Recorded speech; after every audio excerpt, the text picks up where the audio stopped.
Make sure he knows you're not producing tonight.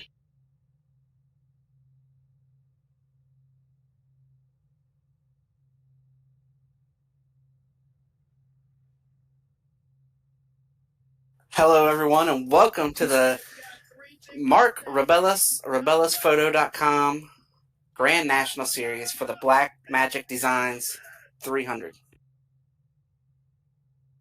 Good evening, folks. Like Chris said, the Black Magic Designs 300 here tonight from Daytona, the season opener for the Rebilas Photography Grand National Series. Tonight, of course, Dave Hunkleberry running the controls for us. Dave, welcome to the broadcast. Chris, welcome back to another season of Grand National Racing here at Daytona.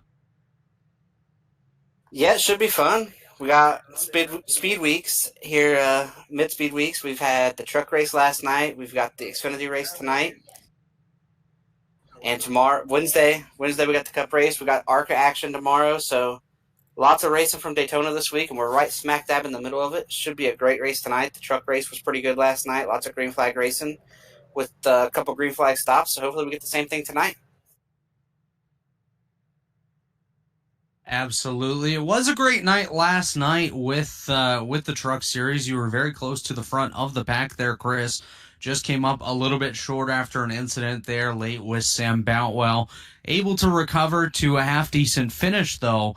And what can we expect here tonight in these Grand National cars? Obviously, a little bit of a bigger car, a little bit heavier than the trucks. And once we get through your outlook for tonight, we'll take a look at the starting grid. Well, I look for lots of good racing here to start maybe a big wreck or two here in the first 20 laps or so. But I do expect we will run green for an extended time here in the middle of this race. It's full distance tonight, 120 laps, so there's going to be stages, lap 30 and lap 60. And the fuel window tonight is right around 40 laps or so. So maybe like 38, 42 laps, depending on if you drag brake, if you don't drag brake, if you're at the front of the pack versus the middle of the pack. So we will easily get to the end of stage one without a pit stop, but stage two, won't make it that far. Somebody might pit before the end of stage one and try to stretch it to stage two. So I look to see some strategy tonight, just like we've seen last night with the stages, and it should be a really exciting race, and hopefully maybe there'll be no big wreck tonight. That's what I'm hoping to see. I'm hoping to see all these guys running at the end. Absolutely. If we can see all of them running at the end, that would be great. Lights are off on the pace car. Let's take a look at the starting grid here real quick. On the pole, Tyler Fode in car number 40 alongside the 24 of Michael Hosek. In third, Jeff Green in car 38. Scott Crump in car number 90 in position number 4. Position 5, Dustin Dur, the World Horseshoe Champion, in car 32, rolls off 5th. Kean Raleigh in the 68 rolls off on the outside of row number 3. Josh Robin in the 8 alongside the 85 of Kynan Jones in row number 4. Rounding out the top 10, Trey Eisen in the 77 and Tyler Popp in the 13, but he has gotten an EOL for a banner. Chris, why don't you take us through to position number 20?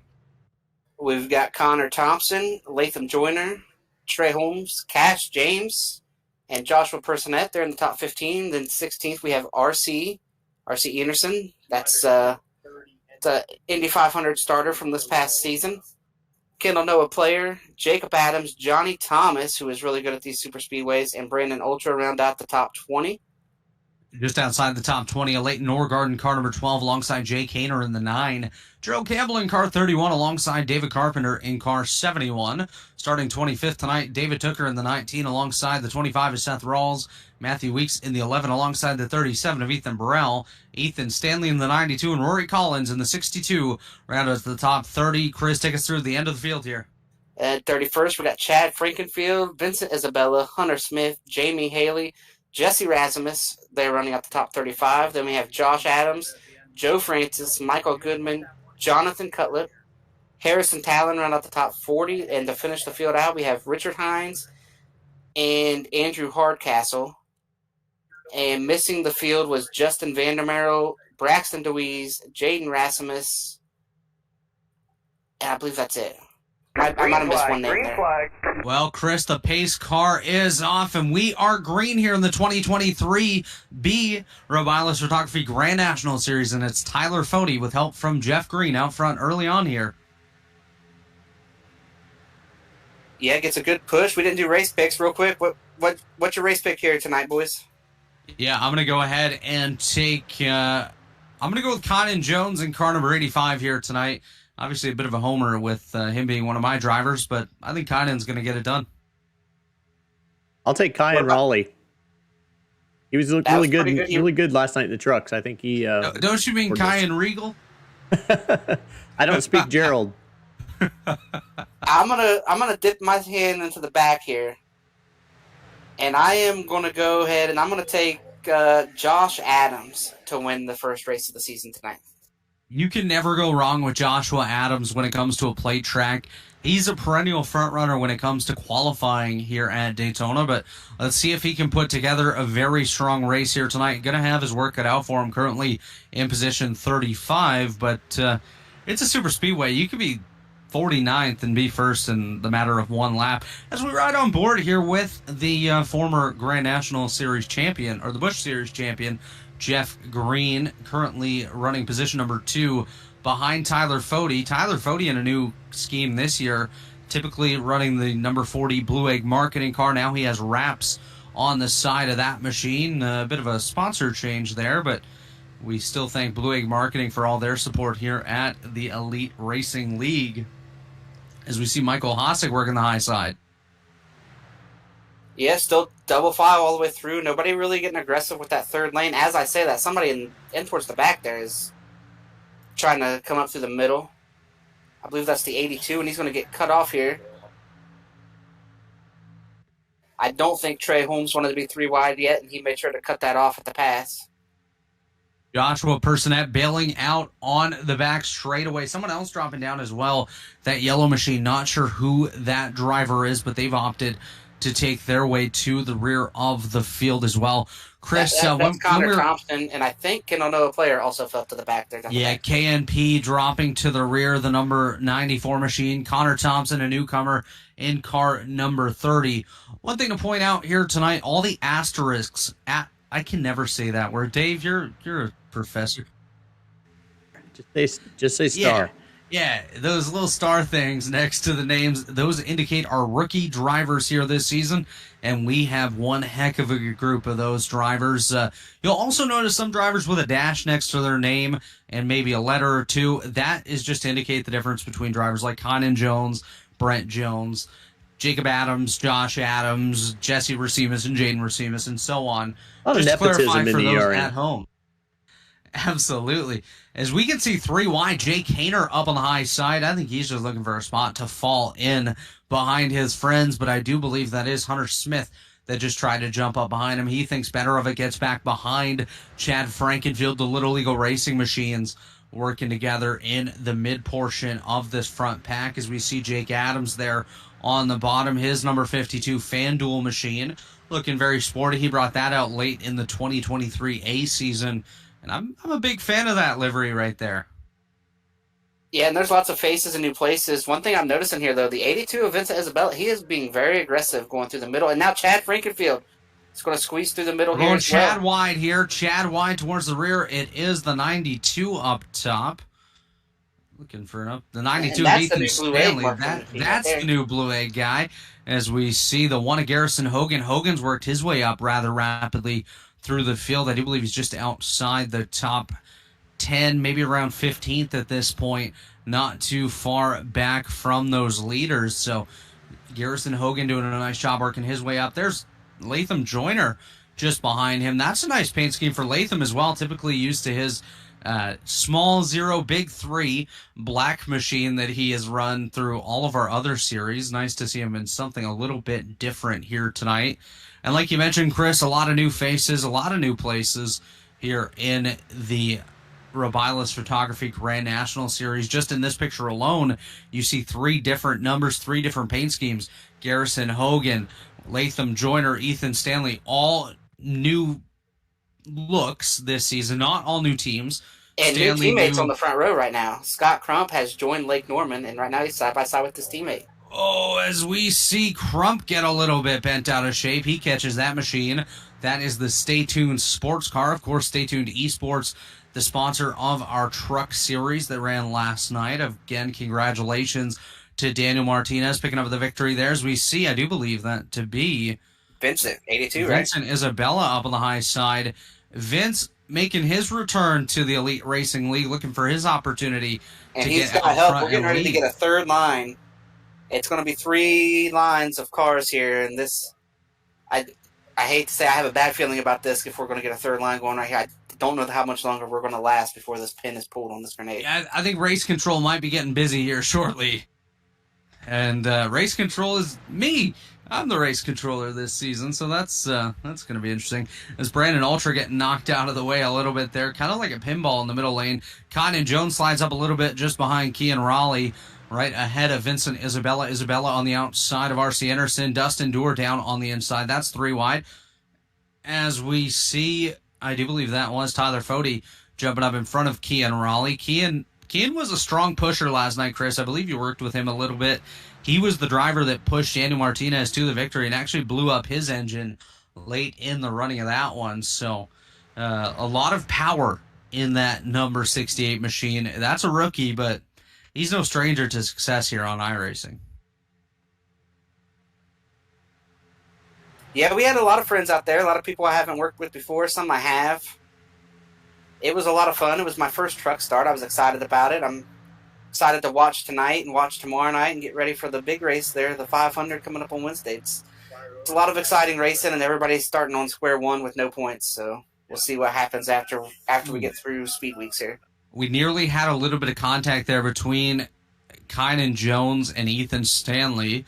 One thing to watch with the 85 machine, he is racing from Australia, so he does have a little bit of extra ping that some of these other drivers might not. So net code sometimes attached to him like a magnet. And we are 3 wide for the lead right now. Interesting. Absolutely 3 wide. That is that is Vincent Isabella up top. Tyler Fode on the bottom. Kean Raleigh in the middle. 3 very strong, 3 aggressive drivers out front here. So this could get interesting. And just behind them, Kynan Jones, Scott Crump, and Ethan Stanley as Kynan Jones gets a little bit wiggly there in the middle. Here comes Michael Hossack. Hossack, one of those drivers that's shown great improvement down in our pitpassnetwork.com ARCA series, which does go again tomorrow night here from Daytona, continuing the Elite Speed Weeks as Ethan Stanley gets a bit bent out of shape. There's Vincent Isabella ditches him up front.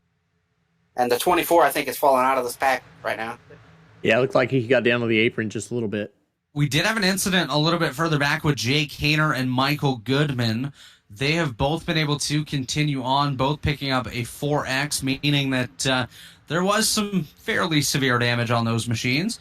But both drivers able to continue on and looking rather good out there with no severe damage, which is always a positive. Yeah, and here we go. It kind of shuffled everybody around, and now we're getting back to 3x3 once again.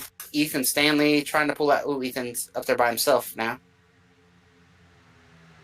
As we see on the bottom there, Kynan Jones, Scott Crump, Tyler Fode, Brandon Ultra in the 45. Captain Chaos in the 15, getting up in there. Captain Chaos. I like it. I like that, Dave. We need to make an update here to the scoring pylon. Change his name over to Chaos. As Chad, looking for every opportunity to take a Chad wide here, especially at a super speedway.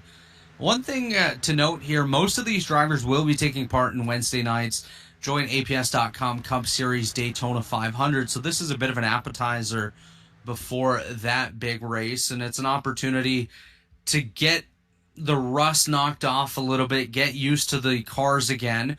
And just an update here, Chris did mention earlier, stages tonight, laps 30 and 60 respectively, and then we'll race the last 60 to the end. As you see on the screen there, Magic Man Dave Huckleberry letting us know stage points at 30 and 60. We'll update you on the top 10 for each of those that scored 10 all the way down to 1.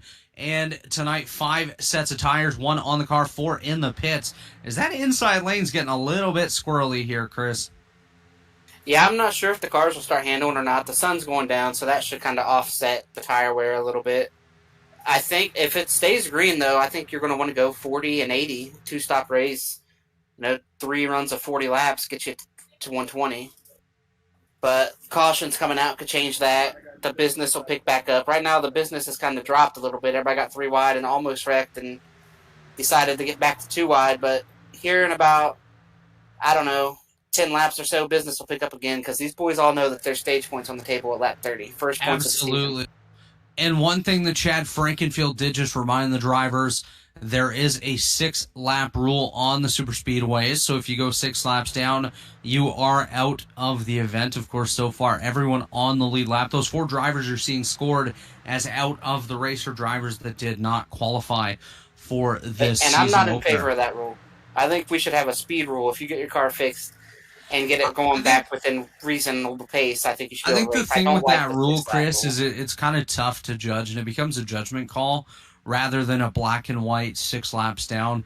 I'm hoping Dave would agree with me on that. It's just easier to kind of have a black and white rule. By the tiebreaker here, speed, right? You can give us a speed. Hey, if you can't run this fast if you can't get this fast by yourself, we know what qualifying speeds are. So if you can't run within 3 seconds of qualifying speed, yeah, you're done.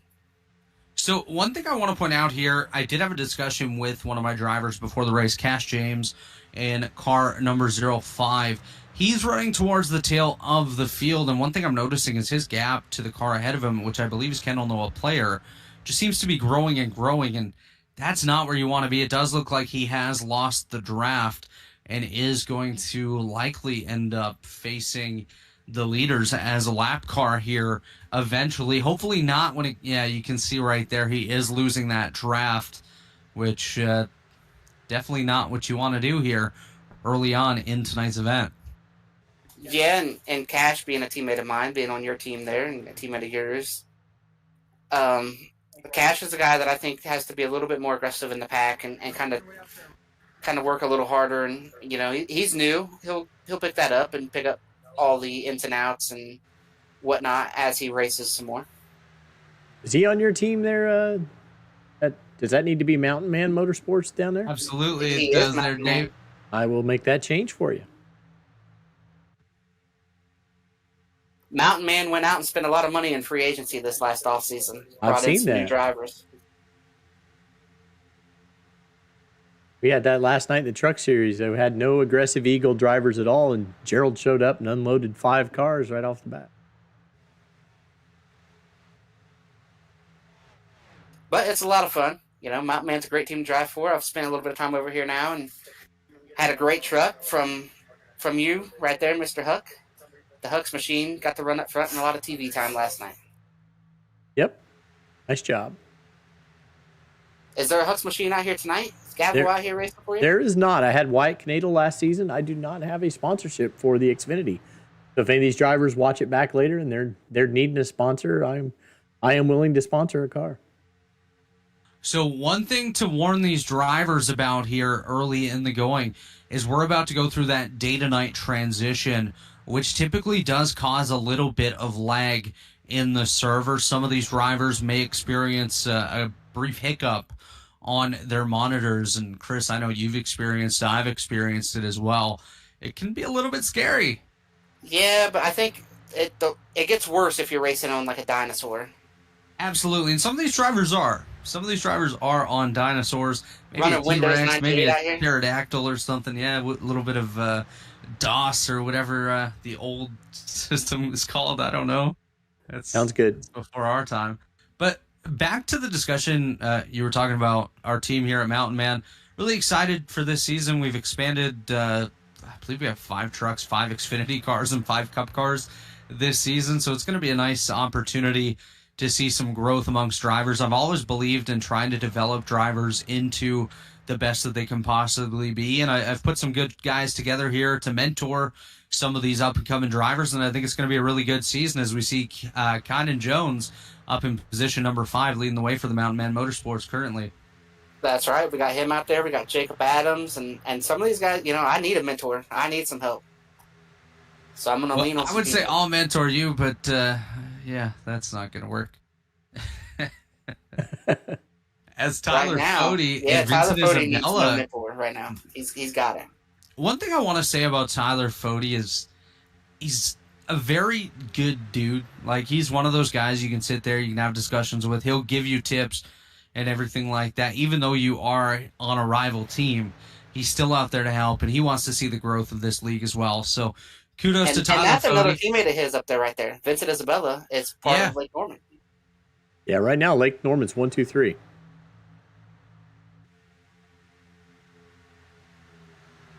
So right now, this is the Lake Norman portion of the broadcast right here. Yeah, top three currently Lake Norman drivers, Kian Raleigh and Kynan Jones, the two outliers there. And actually, we have 4 of the top 5 are currently running Chevrolets out here as well. As I do believe Kian's running a Ford this year. No, he's in a Toyota. All right, I've never seen Kian in a Toyota before. So that's definitely different. Another thing different tonight, Josh Robin, brand new paint scheme, typically runs Pepsi on that number 8 machine, now running Mountain Dew. So he's opted to swap over to a different beverage. Dave, can we have the beverage ticker up on the screen as well? I don't see a beverage button. So. All right, we'll get a hold of SDK, see if we can get that on there for the next race. We have 10 laps to go on the stage. Of course, stage ends lap 30, leading into 31. No stage cautions. Pit road will remain open as well throughout that process. So I'm thinking, Chris and Dave, that we might see drivers dive down almost immediately after the stage ends. Yeah, I don't know, because I think if you Actually, you you were can run saying it to 40, 45, weren't you? 40, 45? if you can run it to 40, you can run 40 and then 40 in pit and then make it to the end. It's 2 stops if you make it to 40. Yeah. Yeah, you never know. I definitely don't think we're going to go caution-free. We may, as we see a third line developing. Here they go. That is Garrison Hogan and Ethan Stanley up on the high side. Hogan in the number 1 Yahoo machine being pushed by the Blue Egg Marketing number 92, Ethan Stanley. Stanley, of course, also a Lake Norman driver, so he's just trying to get up there to work with his teammates and have himself a solid night this evening. And pushing a guy like Garrison Hogan definitely does not hurt the 2023 Daytona 500 winner, Garrison Hogan. So he is no stranger to victory lane here.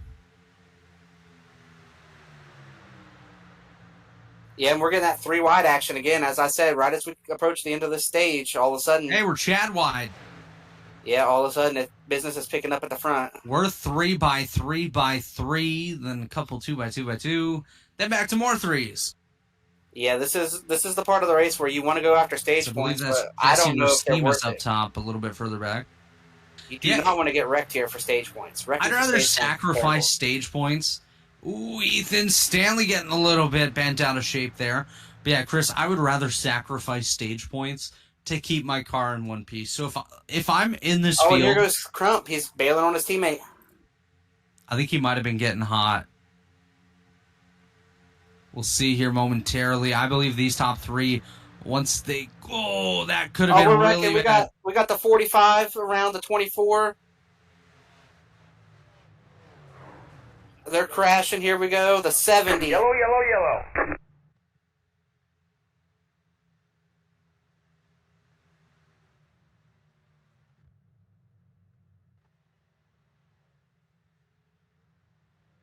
All right, we have a caution here.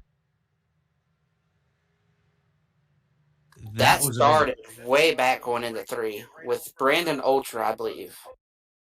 It looks like it's already kind of starting here. Yeah, the 62 and 38 looked like they had a little contact, maybe. Yeah, 38 into the 45. Into the 45. Oh, the 45 came up right there, though. Look at that. 45 leaves the bottom. I believe the 38 came down, 45 came up there in that incident. The 62, that got the 9. And those two get it gathered up. Then the 45 and the 24.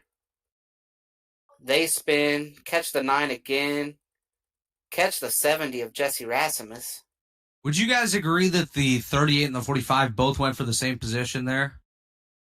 Yeah, I agree with that. I concur. I'm going to go with the racing deal on this, guys. I concur. I would agree.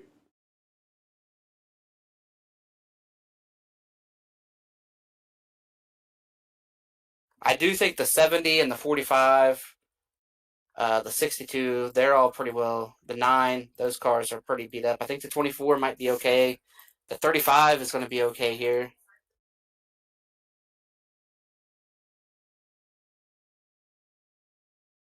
Definitely could have been a way bigger accident.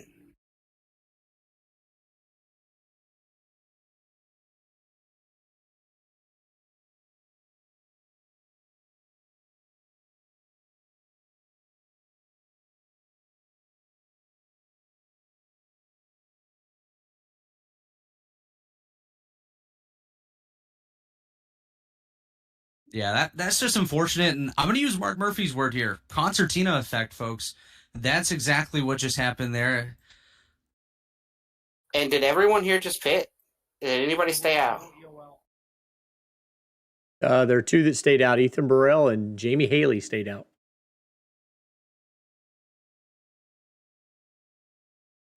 I like the call. Ooh, Jamie pitted. He just missed his pit box.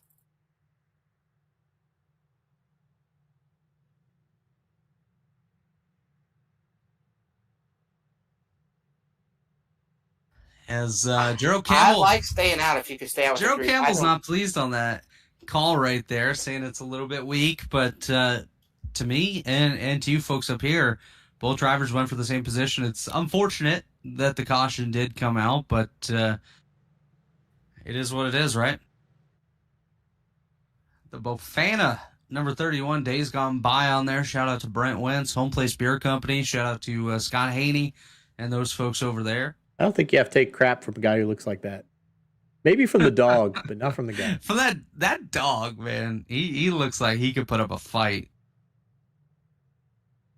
As this will not be the stage, so we're going to go green again within the next couple laps. We'll race to the end of lap 30, coming to 31, and the drivers at the end of that lap to cross in the top 10 will receive stage points. Yeah, it's real interesting. Ethan Burrell's now the only guy who's going to stay out here. I like the call if you can get some friends to do it with you. Last night, I made this exact call before the end of a stage to race up at the front for some stage points, and I had about 4 or 5 other guys do it with me, and it worked out. 4 or 5 cars are just as fast as the pack, so you do it, and you really don't lose anything, and you're out of the pack and just working with each other. I love the call, but doing it by yourself like Ethan just did that's not going to work. Yeah, especially being 14 laps from the stage break, he's probably not going to be in the top 10 by the time they get to there.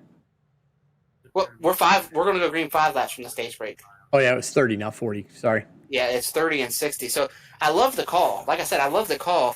And I know Ethan's got some teammates out here. If I was Ethan, I'd have been really trying to persuade some teammates to do it with me because it can work. It's a viable option. But you're not going to be able to go as fast as the pack by yourself. So I love the call if he could have got about at least three more to do it with him. So I do see that Connor Thompson received a black flag here.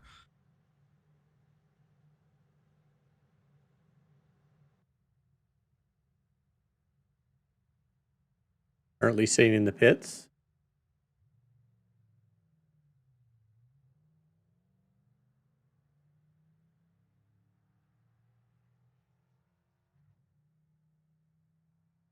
It looks like Connor blinked out.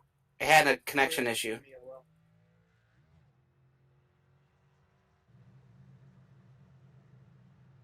Connor had a connection issue there coming off of 4 and just darted into the pits as to not wreck anyone.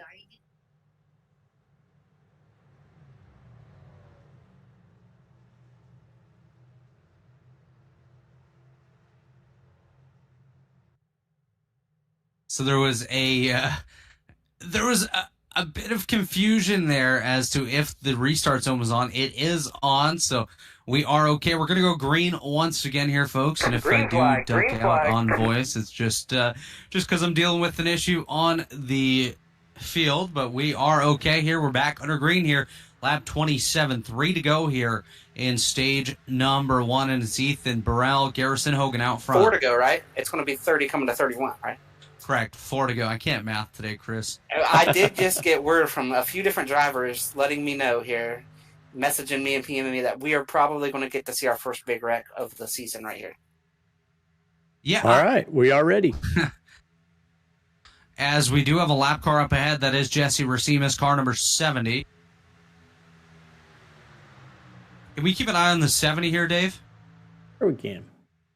I just want to see him rejoin the field just to make sure he does get up safely. He's on the apron, so I think he's okay. Yeah, that car's missing a lot of body and pieces. We're good. I don't think it's fast enough to... We're good. Let's get back up to the front. Good call by Jesse to stay back on the apron there. Some drivers would typically step on the throttle. Doesn't 3 to go in the work. stage. And here comes Lake Norman back to the front, motoring back around to the front. Yeah, back to the front. Lake Norman currently up on the high side, and then Josh Robin down low. Also, Josh Scott Robin, Crump also there. Lake Norman, right? Yeah, Josh Robin, a Lake Norman driver. Garrison Hogan, not Lake Norman, but just behind Garrison is two more Lake Norman drivers, and Scott Crump, and I believe that was Ethan Stanley. Yes, it was. Oh, and we got Just 28 behind. having a big blank back there as well. 28 in the middle of the field just disappeared for probably 2 seconds and reappeared. Yeah, his ping and quality do look okay. Haven't heard any call-outs in the server yet, so as long as nobody calls that out, as here comes Vince down to the bottom. Chad Frankenfield looking 3 wide here. Dave, can we get a Chad cam? He's trying to peek 3 wide. Not just yet. We Yeah, are about a lap and a half from the end of the stage, so we are. Oh, here we go. Look at this. The 3 Latham Joyner forcing his way to the middle 3 wide. Oh, yeah. He got lost. Here comes Chad with him. Ethan Stanley, Kean Raleigh up top. They're going to fall back a little bit. Look at the I like rear that end. duo. If it stays green, I like that duo. I don't like this middle lane pushing up, though. This middle lane's pushing up into that outside. Oh, and Crump's going to pull up to the lead of the rally. 1 lap left in the first stage. Oh, Garrison tries to come up. And we are wrecking. Yellow. The 15 is in the entire it. field. Big jump. Oh, somebody. Oh, the 50. Harrison Talon is flying through the air. Wow. Big wreck here.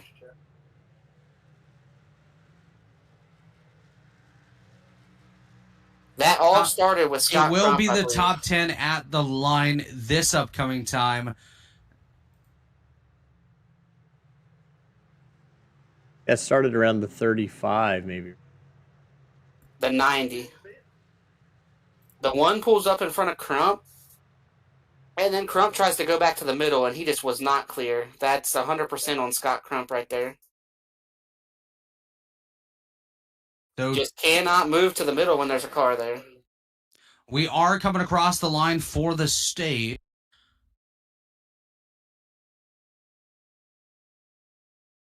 And that turns Latham. That catches the 85.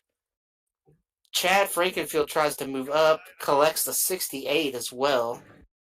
15, 68, 3, 35 gets a good bit of damage in it. I'm just recording the top 10 here in the state. Dustin Dur got a pretty good piece of it.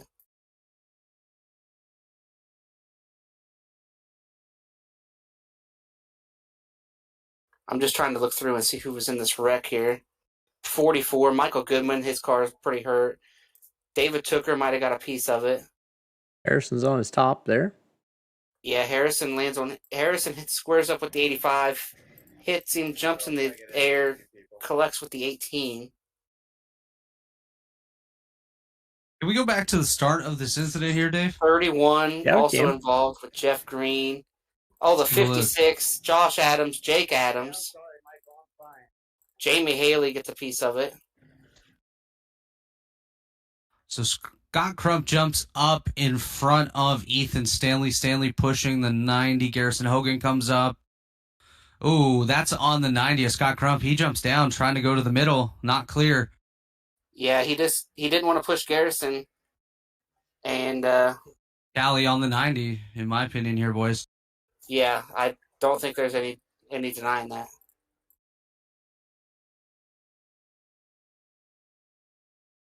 More pit stops here as all these wrecked cars.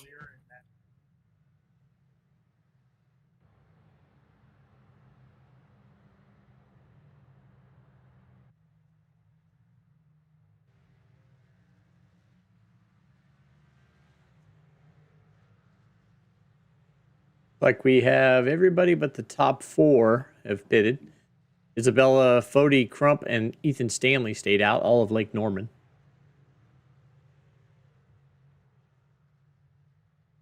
Not all of Lake Norman, but they were all Lake. As we are under caution here at the end of the stage, Dave and Chris, why don't we go ahead and pay some bills, boys?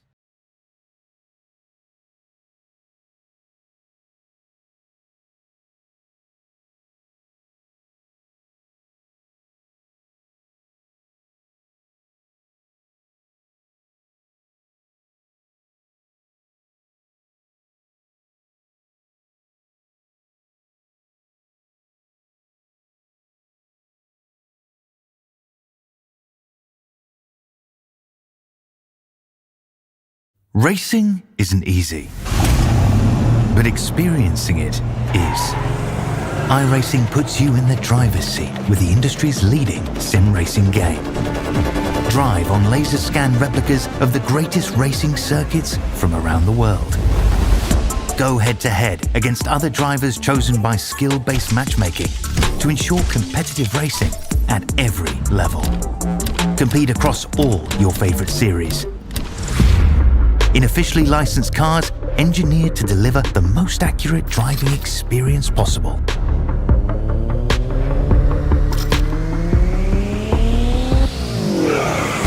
Join a race or host your own with players from across the globe. Race against the computer or in a league with friends. Feel the thrill behind the wheel. Visit iRacing.com.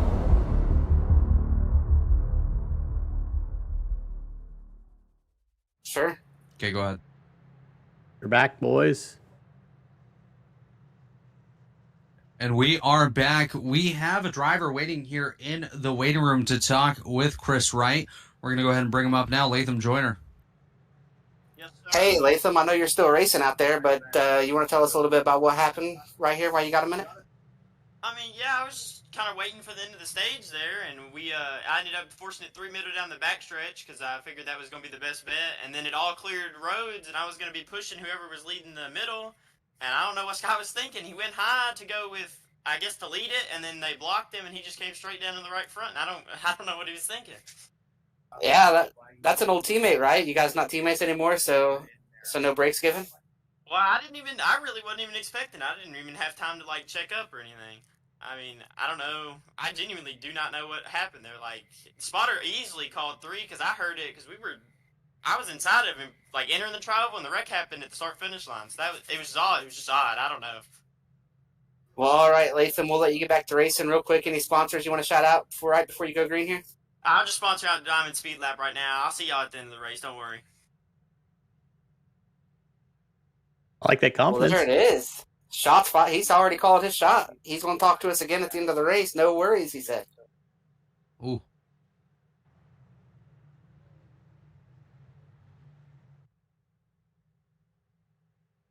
Time to see what wrecked cars are okay and which ones aren't. Green, green, green. Green is back out. Good start up there. It looks like those Lake Norman cars are trying to work together. The sun is hid behind all the grandstands. We are about ready to have that transition over to nighttime. Taking a look here at the front of the field. Looks like Vincent got him a good start. He's got him some help from Scott Crump. Lake Norman also duo on the outside there with Tyler Fody getting pushed by Ethan Stanley. It's a very slow car on the bottom. I think that was Rory Collins in the 62, just pacing down there. He, unfortunately, not having the race that he wanted, of course. As we see Vincent Isabella, yeah, that is the 62 of Collins. I thought that car looked familiar.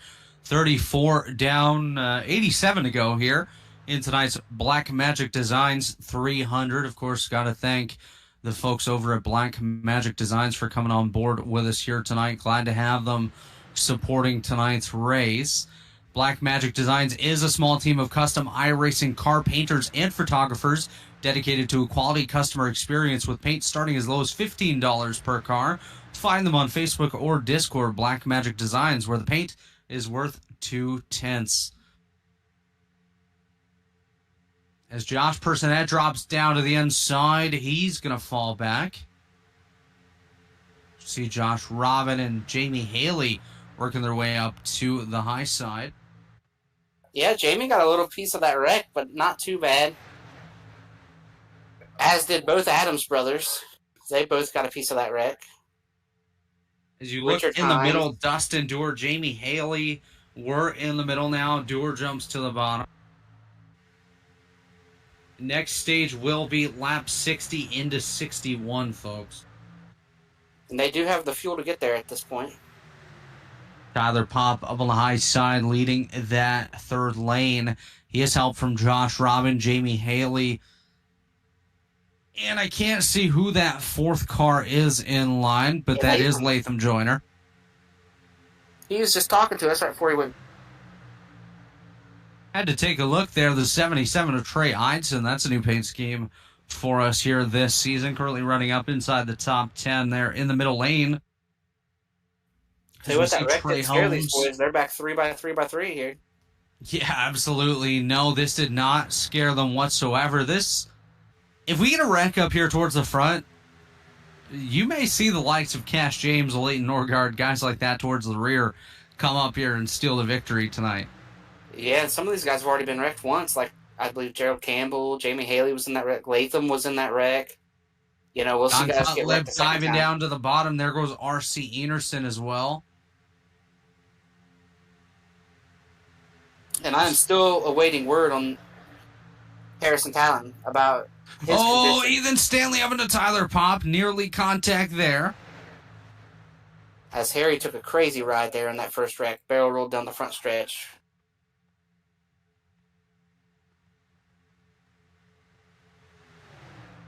Vincent Isabella, now Tyler. We got Bodie. something going on back here. Gerald Campbell. He's spinning. No caution. No caution. Back here on Gerald, he took a sharp left, didn't he? Not sure what happened here. It looks like him and Jeff Green are going to get together. Ooh, netcode. Lots of netcode brought them together. Ooh. Jeff Green slams the wall. Gerald spins. That was a big old piece of netcode. Yeah, things are heating up towards the front here. That middle lane's collapsing up onto the high lane. Nearly some contact there between Latham Joyner and Tyler Pop. That could have brought out a caution here. But, very unfortunate. Unfortunate there for Campbell and Green, both drivers involved in that one. We will stay green, so no tallies issue there. Just unfortunate circumstances for those drivers.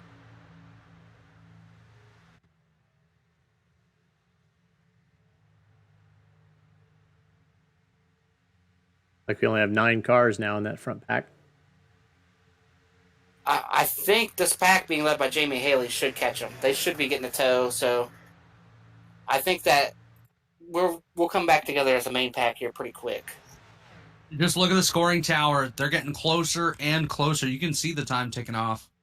They might run the fastest lap of the race right here, getting a suck from that pack running side by side. Jamie Haley may put down the quickest lap of the night next time by, I do believe. Wow, nearly 1 second quicker. Yeah, they've caught him. They've caught the pack. So this lap's probably going to slow down. But mission accomplished for that group of cars there. Who's 20 to go in the not mission stage here. accomplished is Josh Adams has lost that pack. Yeah, Joshua lined up and Adams drove has away. fallen back. He has some front-end damage that I think is definitely hindering the performance of that Best Buy number 56 machine. Unfortunate for him, driving for Pro Edge Racing, trying to work his way back to victory lane in the Rebilas Photography Grand National Series, but front-end damage never helpful, especially on these super speedways, as we're 3 wide once again up to the high side. That is Big E, easy money. Ethan Burrell at the top, Josh Robin behind him. That's his dance partner here. Ethan Stanley keeps pushing up there from that middle lane. One of these times that's going to turn into a wreck. Wow. Got away with it. And did Ethan get stage points at the end of that first stage? Did that pick all pay off for stage points?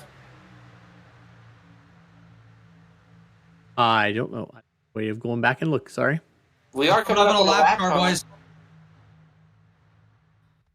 Coming up on a lap car, that is Jesse Racimus.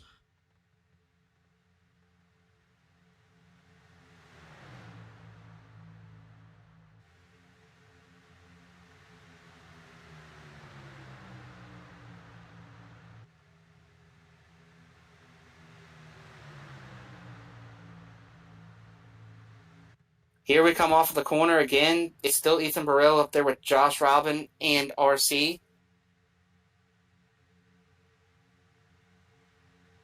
Tyler Fody right now pulled ahead, but the 82 and 37 are pulling up on his left and his right. Vincent Isabella is going to come through 3 and 4, break even, nose ahead. Who's going to lead this lap? If this was the end of the race, I think it believe might this be Burrell. will be Ethan Burrell up top. That is very, very close. Look at the gap between those drivers last time by. Crazy At the racing line, up the here at gap the front. was just 2/100ths of a second between Fody and Burrell. Burrell And did Robin, lead that Robin's last going to lap. ditch Burrell and hook up with the. That's Lake Norman cars. First and second on the bottom. First 3 cars in the middle lane is Lake Norman. 5 out of the top 6. So pretty wild, is actually. anybody and Fody blanks here down in the turn 3. Just looking at the leaderboard, Lake Norman, Lake Norman, Lake Norman, Lake Norman, Pro Edge, Pro Edge, Lake Norman, Pro Edge, fueled up, Latham Joyner. That's wild. And they Kudos are to these catching another drivers. lap car. Gerald Campbell is just out in front of these boys. And I don't think that car's hurt. He just spun. With some big netcode. Him and Jeff Green weren't even really going at each other, and then all of a sudden, the netcode spun them. I mean, and this front pack is racing so aggressive. The group with Johnny Thomas in it is just about ready to catch back up to the front pack. We're about to have 25 cars back together.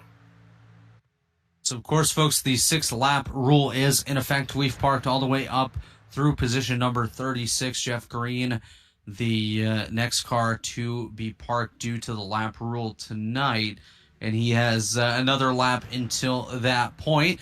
As we continue the 3x3 by everybody up here in the front, as we're coming up on Gerald Campbell here. Oh, Oh, contact Trey in the Holmes in the wall. wall. Trey Holmes in the Comes wall. in and gets the Latham Joyner. And we're going to Wow. stay green, no wreck. In high. Trey just drove straight into the wall there. Wow. As, guys, we do have a driver down in the waiting room. If you want to go ahead and have a little bit of a discussion here, Harrison Talon standing I think by. we should wait. We should wait until they pass Gerald and see how this goes. Absolutely. Oh, and Gerald Gerald dives pulls out to of the the way. bottom. Gerald gets down, pulls out of the way. It's going to Watch, blend he's back coming up. back up ahead of Garrison. And he does get out of the way. So all safe through there. Now the pack has to reform once again.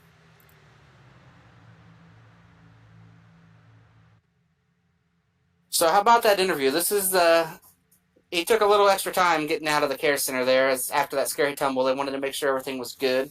Are we allowed to talk to him? We can talk to him. Harrison, you know the rules up here in the booth, buddy. Oh, yes, I do. So Harry, what happened out there, and did you stay conscious through the whole wreck? Surprisingly, yes, I did stay conscious. As we have a driver on the apron here real quick. Vincent Isabella.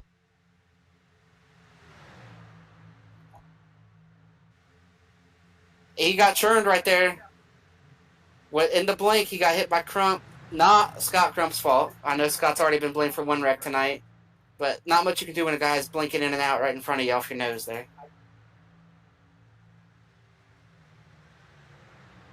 All right, go ahead, Harry. Talk about that wreck you were in, what you've seen, and what you could have maybe done different, if anything.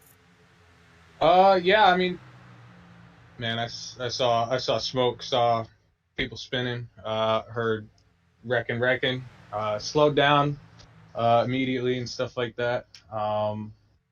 And just when Trey moved out of the way, go to the inside on the apron, I couldn't react in time enough because Tynan Jones he was right there already. So it's unfortunate. Don't think we could have done anything much different. I mean, obviously, probably could have pulled down to the apron a little bit sooner, probably just to assume that there was going to be a car there in the middle of the track. But it's unfortunate for this 51 DoorDash Chevy. I want to thank the guys over at Fueled Up Racing for still having me there in Xfinity and Truck Series. So, but yeah, hopefully one of them could get it done tonight. Felt like we had a fast car. Just things that go our way today. Well, all right, Harry. Thanks for giving us your time there. And you already shouted out all your sponsors and all your teammates. So we look forward to seeing you moving forward. And I'm sure you're as ready as anybody to get away from Daytona and go to somewhere where you got to use some throttle control and maybe the brake pedal. Yeah, it's been a rough speed week so far, so definitely looking forward to next week and stuff like that. So All right. Thanks for coming up and talking to us. awesome. Thank you guys. That was Harrison Talon, the driver of the fueled up DoorDash machine. As we continue on, it is Ethan Burrell and Tyler Fode side by side for the lead. Just behind them, R.C. Anderson and Ethan Stanley. Scott Crump, Garrison Hogan up there as well. Jamie Haley up in the top 10. Josh Robin, Latham Joyner, and Matthew Weeks are defending Cup Series champion. Yeah, and I believe Jeff Green has passed that hold of 6 laps like you were talking about. Yeah, So Jeff now we've has only got gone 34 pinned left. down. 34 remaining. Jesse Racimas 4 laps away from that 6-lap threshold. He should be okay. For now, driving a modified out there. We'll see what that machine can do. I like those shiny wheels. Those are cool. Yeah, it's always nice to see these drivers put their personal touch in on these cars. But, yeah, Jesse Racimas about to... not about to do anything. He's just holding on. I'm gonna have to change my glasses. I got sunglasses on. I can't. Getting pretty dark. Absolutely. The drivers are asking if the lights are on, and we just heard reports that Chad didn't put the lights out there, so we'll see what happens with that. Of course, the lights are here. They're set up. They'll turn on automatically. They should be on already, actually. But we'll see what happens here. Tyler Fode getting pushed by R.C. Anderson up on the high side. Garrison Hogan pushing that train. Wow. RC with a very slick move to the inside. Yeah, turned right down across the nose there. 10 laps remaining in the stage. Of course, it will be 60 into 61. And last time at the end of a stage, they wrecked pretty good. Yeah, and for that first stage, we actually do not have the top 10 listing as of yet because we did have to revert back to 29 into 30 just due to the fact that the caution did come out. So that will be discovered in post a little bit later. One thing I noticed, R.C. Anderson with a slight difference to his paint scheme this season. Looks like a bit of a bolder blue on the side of that car. Still looking nice, though. Lucas Oil School of Racing.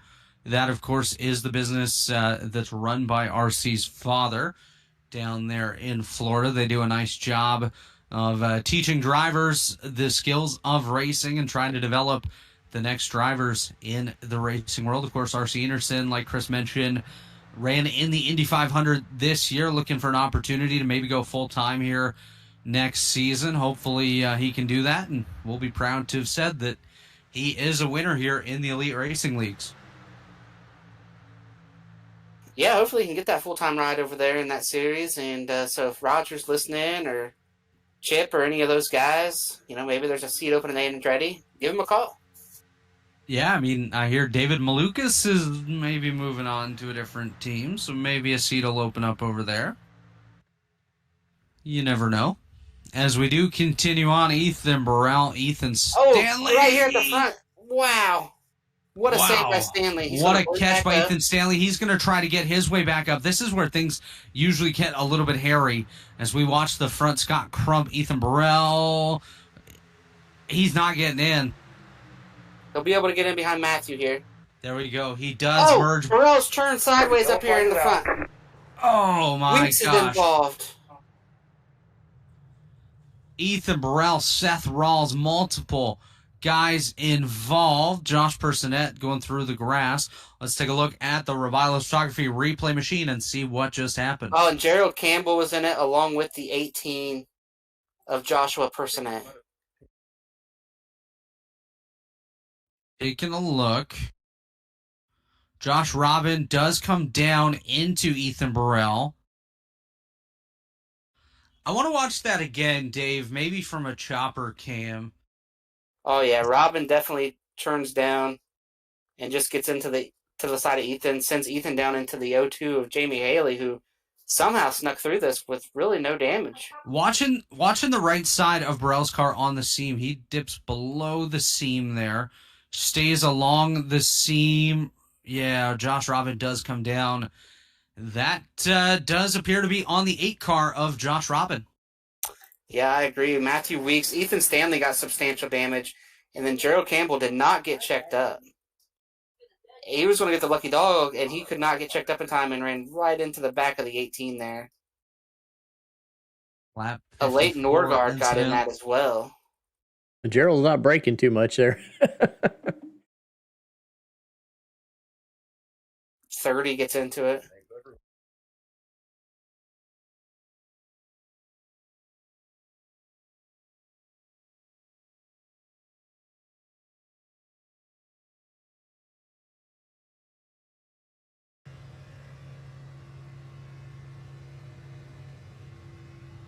So the lucky dog here is going to go to Jacob Adams since Gerald Campbell got a piece of the wreck. As we ride on board here with Gerald, there he sits at the pub with his pub in that picture. A pug pub.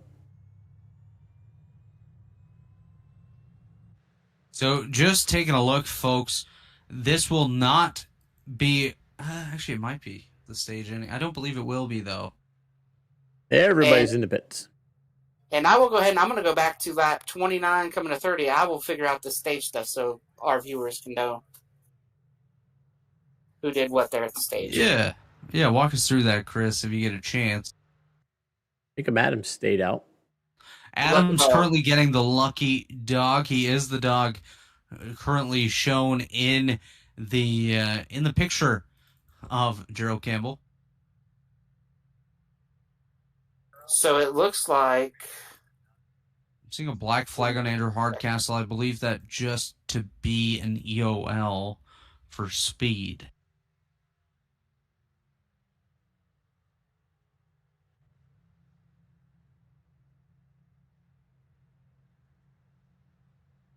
So currently scored as the top 10.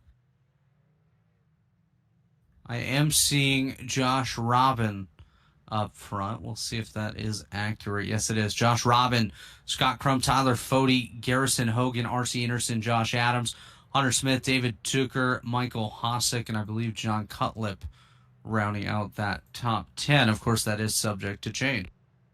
All right, I've got these stage results here for us. See what we got, From Chris. stage 1, we have Vincent Isabella winning the stage. We have Tyler Fody coming across in second, followed by Ethan Burrell. Hold on one sec. Chris, you can keep talking. He can go do his job. Yeah, go ahead, Chris. And then we have Garrison Hogan in fourth, Josh Robin in fifth, Scott Crump sixth, Ethan Stanley's going to come across seventh, Latham Joyner will come across eighth, Chad Frankenfield in ninth,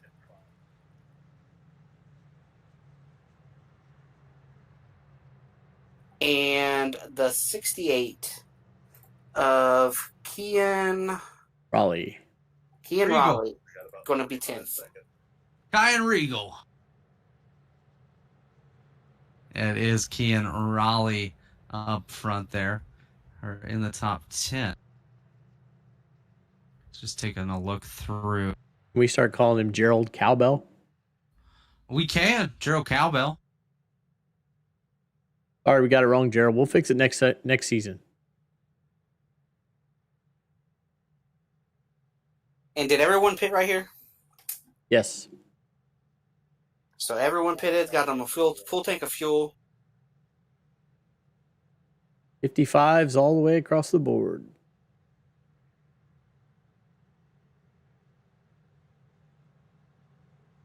So when we go green, we'll have 3 laps remaining in the stage. This should heat up a little bit here, boys. Just in time for another caution right before the stage.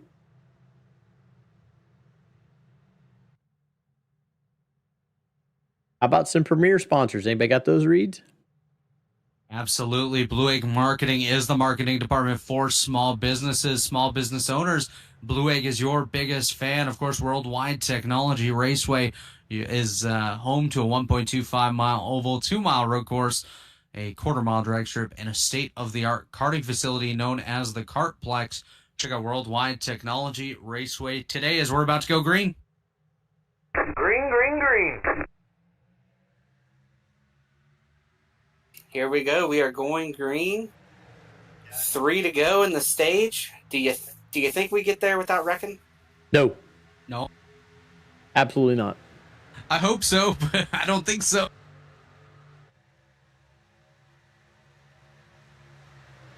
Clean start up at the front. Everyone knows there's stage points to be earned right here. The only thing that may save us is that we're not 3 wide. I'll give them a second here. It won't take them long.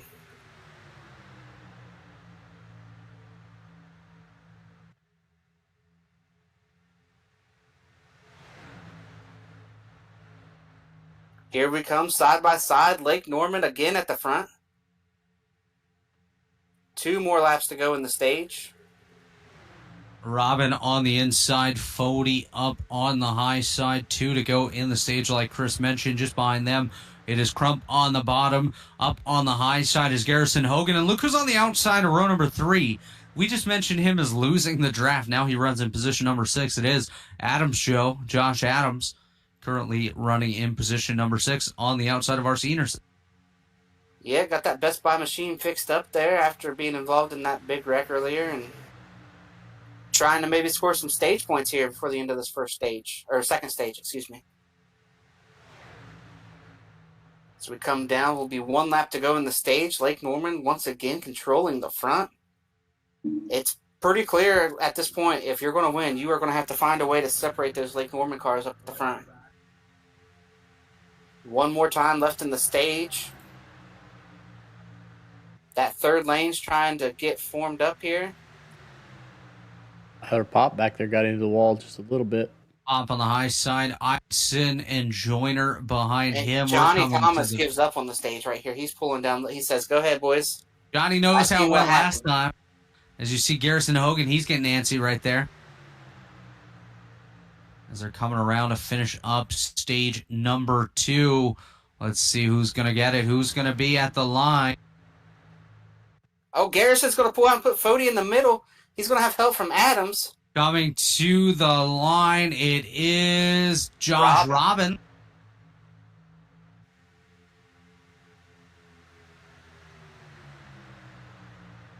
Well, that's one way to split them up, but then you went right back down there.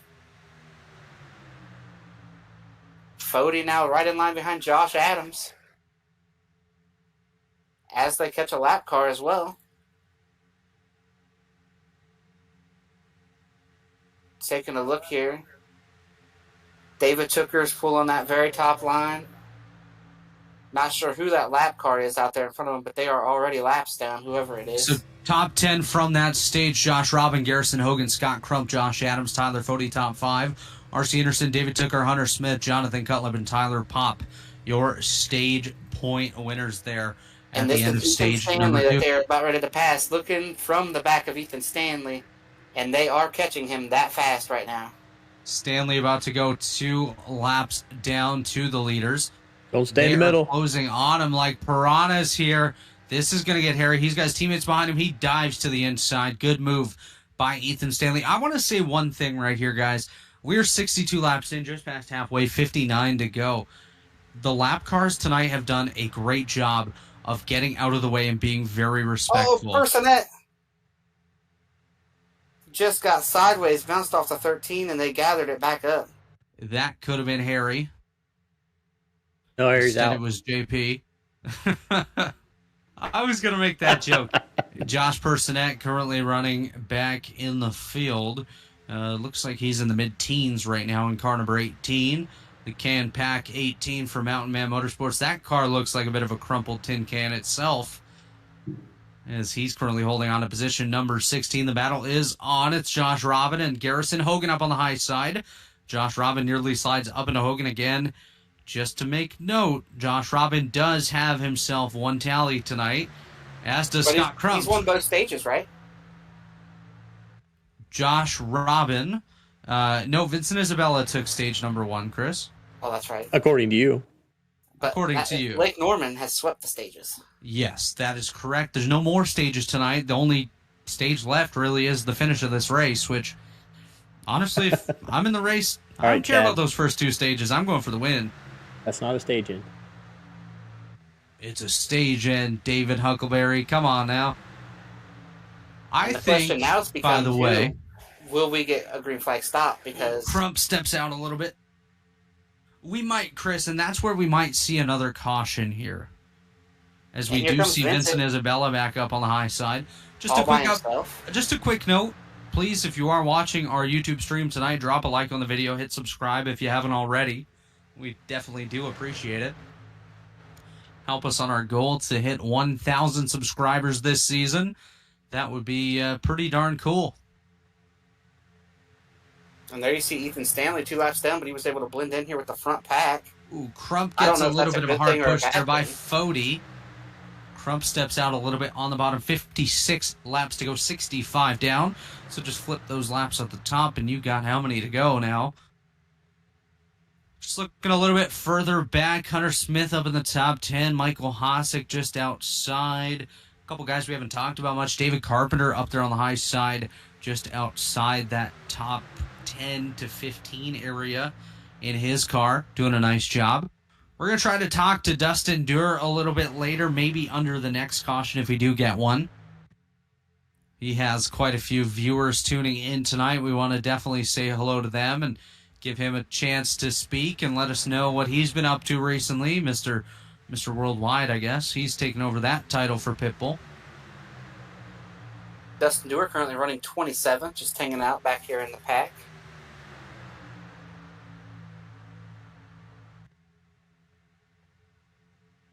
So right now we have, I believe, is that Pro Edge on the top and Lake Norman on the bottom? On the high side, Pro Edge 1 and 2 up on the high side. On the bottom, it is Lake Norman. You call them Pro Edge that is too? right. Pretty much. It's a conglomerate.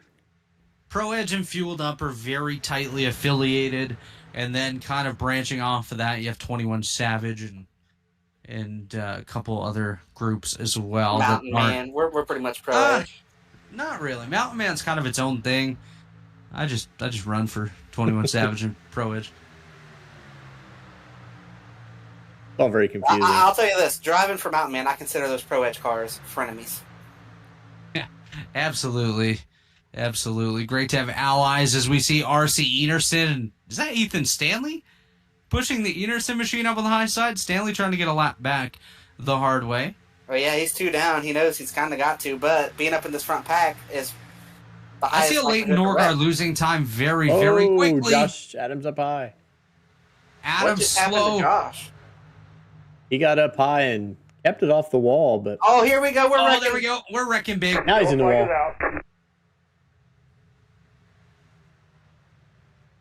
Someone just quack.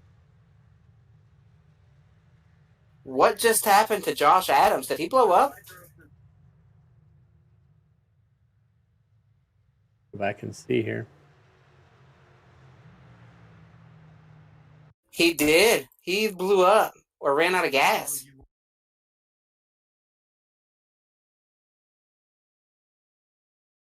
What happened? Did you say he ran out of gas? No, we're not hearing anything yet. He just kind of got high and then it kind of started. He either blew up or ran out of gas. Can we rewind that once again there, Dave? He'll have to come talk to us. But if you listen to that going into 3, right before he pulls out, all of a sudden the RPMs did. I think he blew up. It was before this. Yeah, we're just trying to see the caution though, Chris. It's definitely on the 56. 56 caused it by blowing up. I think it was kind of a chain reaction though to the 56 blowing up.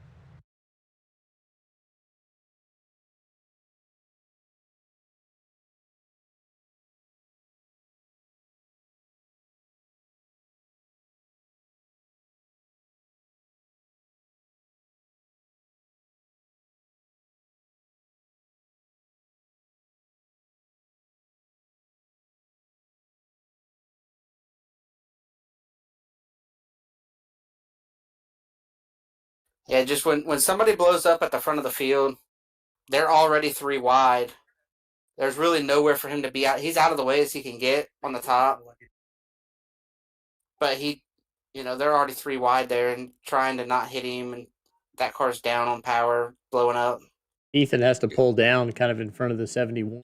I'm going to rule this a racing incident just as a chain reaction to the 56 blowing up. Josh did what he had to do, held his line, and everyone else just kind of reacted. It's unfortunate that it happened, but it was a domino effect. Pretty nice little synchronized move there. I just can't believe that he would blow himself up right there. Josh is normally pretty good about that. Couldn't synchronize that kind of flip if you tried. Look, watch these 3 cars.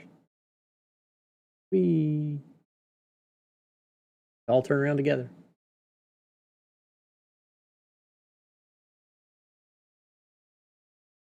'94 Kennel Noah player gets hit down there at the bottom. Personette gets a little bit of it. Jay Kaner, a little bit of the left front. The 05 is going to stay clean out of it.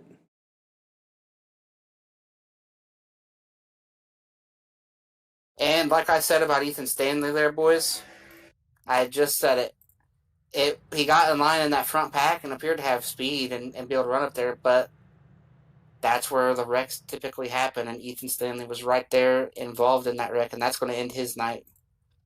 So we did read our premier partners earlier today. I do want to give another shout out here to TA Services. We haven't had a chance to read out their readout. We do have Josh Adams standing by in the waiting room. We'll get to him in a moment. For over 36 years, TA Services has been a trusted domestic and international full-service third-party logistics provider offering freight brokerage, managed transportation, warehousing, and fulfillment, as well as cross-border logistics services to shippers around the globe. TA Services moves what matters to you. Let the TA Services team make ship happen. As well, I want to give a shout-out to Mark Rebilas and Rebilas Photography. If you want any photography work, shout out or reach out to Mark Rebilas. Does some great job from storm chasing to sports and everything in between. Mark Rebilas Photography is the place to go. And Chris, we do have Josh Adams standing by if you want to have a quick word with him. All right, we are now joined by Josh Adams. Josh, you were involved in one of those early wrecks, and then you got it back up there, and you were running up at the front. Tell us what happened, if you had any warning there before I let go going into 3. No, it was before 3, actually. It was going down that straightaway, but I basically just wanted to come in here and make sure that you guys knew that I didn't blow it up doing some dumb drafting. It was I think that damage I had earlier on just finally decided to grenade on me. Yeah, we hated to see that. We saw you get involved in that first wreck, and you were able to get back up there. How did you think your run was going tonight? And do you think anybody's going to be able to beat these Lake Norman cars who have basically controlled the front of the pack tonight? Somebody can beat them. Numbers are dwindling down for other teams, though, so they seem to always be kind of lucky and miss all the stuff, but somebody can definitely beat them. There's a lot of games being played up there, trying to keep them in the front of the line. So I think some of the guys that get up there, and if they can get up there that are smart, they'll know how to beat it. Well, all right, Josh, before we let you go, any sponsors you want to thank or shout out you want to give here after your first race of the year ends just a little bit premature? Yeah, not really. Just glad to be back racing. Hey, Chris. Wish we would have gotten to the end, but yeah. Chris, this be a good place to talk about the loss we had of Ron Sexton over the last couple of days?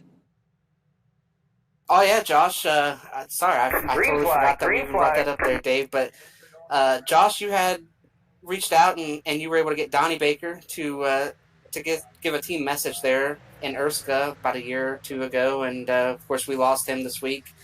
So you want to address that situation? By the way, Donnie Baker is hilarious. And if you haven't been able to hear him, or you've lived under a rock and haven't heard his comedy or any of his songs, they're hilarious. Yeah, he was just I feel like he was just one of like the regular people, like just like you or I. We got a cameo from him, and he was obviously, you give people a little bit of money, they'll do anything for you, but he was really gracious enough to really take the time to personalize a message for our team, so that was cool. And then as you know, Chris, me, Jake, and you got to meet him at Kentucky Speedway a few years back, so he was really cool.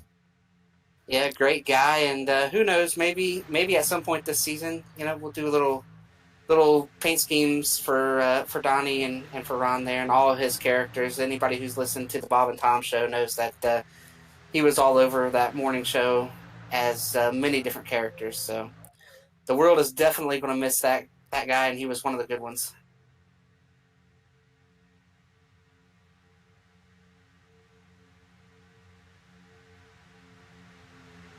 And back to the race at hand, we have Jamie Haley up here at the front. Not sure how he got there. Hey, Chris, just real quick. He stayed out. Are you here? Yeah, I'm here. Are we in replay mode? Oh. I'm just seeing there we go. Okay. I was just seeing the Rebilas logo up in the top left, which is usually when I get it stuck in replay mode. So Jamie Haley did not pit. Everybody else pitted in lap 68. Haley when did Jamie out. last pit, Dave? 55. All right. Jamie And Haley 40 trying to to work go, some the magic window here. opens Josh up. Personette going another lap down, folks. Actually, I believe Great just the first TV lap. time, and I don't think Jamie has a sponsor. So Huck's talking about needing a sponsor. Jamie's Maybe. getting banged up at the front, Chris.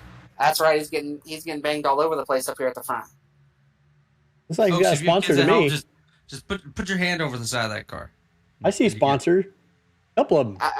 I don't think it's a real sponsor. I think he joined last minute, and this was just something that he could find on Trading Paints there. And Now, I'm not one to promote energy drinks, but I've had one of those before. They are not bad. Not bad. I just don't like it. Tastes like medicine to me. Not a fan. Oh, medicine's great, especially when you're sick. Only when you're sick. As Tyler Fody up on the high side, Latham Joyner, R.C. Anderson, David Tooker. Oh, here comes Pro Edge. And I don't think Jamie knows it. He's new to this series, but he is in the nest right now. He's in the lion's den. Yeah, he's there with all of Lake Norman all around him right now. He's got And Lake they will Norman spit and him Pro out. Edge up around him. This is not going to end well, I don't think. Well, I think Pro Edge might take care of it. but Latham Lake Norman might spit him Joyner. out. Yeah, it's a little wobbly up here, guys. Here we go down into the churn. RC, Fody, and Jamie here, 3 wide for the lead. And that 4th car in line on the top, being a Pro Edge car, no surprise he's working with his teammates, but that 11 car has no nose. So Matthew Weeks somehow still making speed. Just an update, Joshua Adams, Kendall Noah player, both have gone past the 6-lap rule. Both are done for the day. This field's falling down pretty rapidly here, guys. Oh, Matthew Weeks getting hot up on the high side. Letting Jacob Adams know to fall down. Matthew Weeks on the verge of blowing up here, guys. On the verge of blowing up. Yeah, he just mentioned he is on the verge of blowing up. That's why he had to bail out of line and get back behind these guys with a bit of open air. That number 11 with front end damage. And Could be getting plenty of air to that radiator. Oh, absolutely. But the thing about iRacing still, Dave, is it kind of reads as if it's still there. It's still there, especially when you're close to the guys ahead. You're not really getting any air on the nose. One thing that you will see, and Chris, I don't know if this is something you usually do, but if you can stay behind the guy but stay a little bit to the right or the left, allowing air to get on your nose as you're pushing, you can keep that engine pretty cool and push for quite some time. Yeah, and Matthew talked about getting hot. He's got a lot of damage. We saw Josh blow up, but he has a lot of damage. So I don't think anybody's blowing up tonight with a clean car. I think the nose damage is more of the effect. Especially in these Grand National cars, I believe that they can kind of take a little bit more of the heat. Josh Personette about to go a 4th lap down. And Vincent just pulled down behind him and fell to the back of his pack. Yeah, Vincent Isabella, car 82. He's going to join the tail, getting behind Connor Thompson, Seth Rawls, ahead of Johnny Thomas.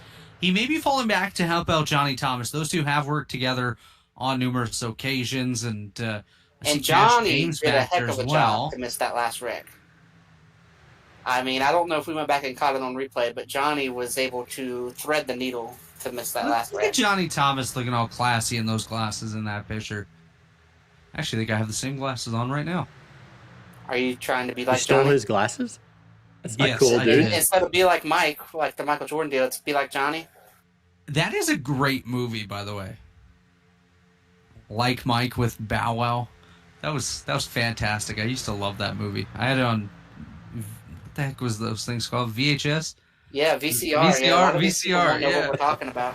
Yeah, What the heck's a VCR? it's like a big old tape. And then you're like, hey, remember DVDs? You know, it was right You know before what's- DVDs. you And know a lot of what's people will be like, crazy what's a though, DVD? Chris? We went from like VHS to DVD to Blu-ray. Now, even Blu-ray is kind of obsolete to this generation. And then in music, you went from, I guess, back in Dave's day, probably 8-track Dave. Yeah, and for videos, I mean, we used to watch You didn't have to movies. answer Hunter that, Smith Dave. steps out. We used to I watch think he movies. pulled out. I don't 8 think he stepped millimeters. out. He pulled out. 8-track to cassette, I guess, and then Yep.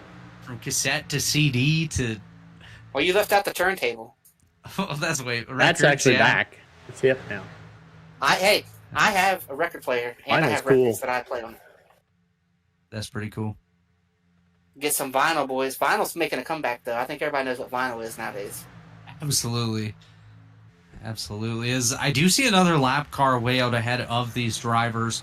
So we should be coming up on another car. Let me take a look at my track map here. Looks like the 71 machine of David Carpenter about to go another lap down. He's not too far ahead. You can see him off in the distance there. Then just ahead of him, you can see him as well. That is Joshua Personette, who's now coming off of turn number 4, sorry. As Personette's going to go to 5 down. David Carpenter about to go 1 lap down. Carpenter queuing up, asking the leaders where they want him. He asked if they want him to go high. I don't think so. Not high. And I'll tell you this, too, as a driver who's Can we go high here, Dave? When you're coming up on a lap car, Oh, God, this isn't going to be good. it's all right. They got to sort it out. That was all Pro Edge up there. They work together as a unit. All I heard was Ethan Burrell queuing up. Everybody panic. Everybody panic. But you just want the lap car to stay where he's at. You know, if you want to run the bottom, run the bottom. If you want to run the top, run the top.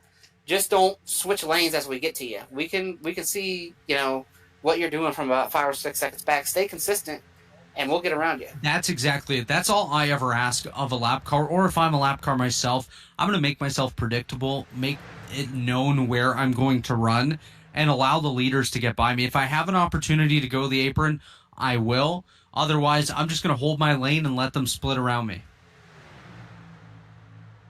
Although some guys, when you're the leaders, when they get asked, like, they'll jokingly say, stay middle, and then if you stay middle, they get mad. You know, it's like, you told me to stay here. They just say it sometimes to inject chaos, I think. One car up here at the front, though. Gerald Campbell, we saw him laps down. Jacob Adams, we saw him laps down, involved in a... we're wrecking. Oh, that It's is... Gerald and Gerald. Jake Adams. Yellow flag The is out. kiss of death from me right there. Oh, wow. Wow. Ethan Burrell's going to get stopped right as he hits the wall. Matthew Weeks is involved. Let's take Man. a look. Total kiss of death by me, huh? Absolutely. It's So going it to looks start like up they here. stack up a little bit behind Latham Joyner. Wow, guys, that's just unfortunate. That's my fault. I take blame. I That's was just a, literally talking about those two cars on our screen right there. that's just a chain reaction stack up gone wrong out there on the racetrack.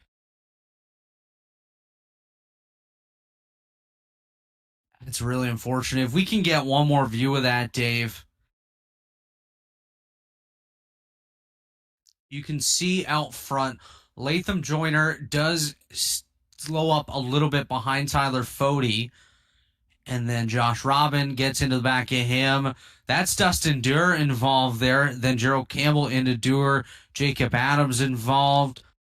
I don't know how heavy the damage would be on Gerald Campbell or Jacob Adams. I actually don't think those guys got too heavily damaged. Dustin Dur definitely picked up a piece. Matthew Weeks involved. Seth Rawls did some weird movement there. Now would be a good time to talk to Dusty. I think what happened, if you look, I think the 90 turns the leader in the O2, Jamie Haley, a little bit sideways, and everybody in the outside lane kind of reacted. But everything was fine. Scott checked up, was able to get him taken care of, and I think that's what happened. You'll see the O2 shoot left right here, like he gets a little sideways, and I think the outside line reacts at that point.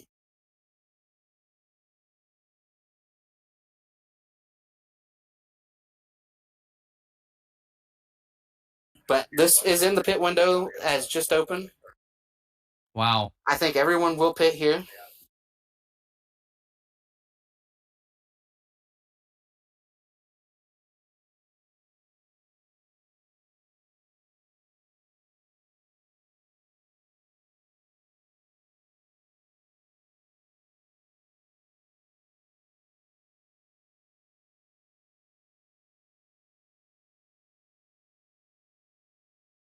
Guys, that's really tough.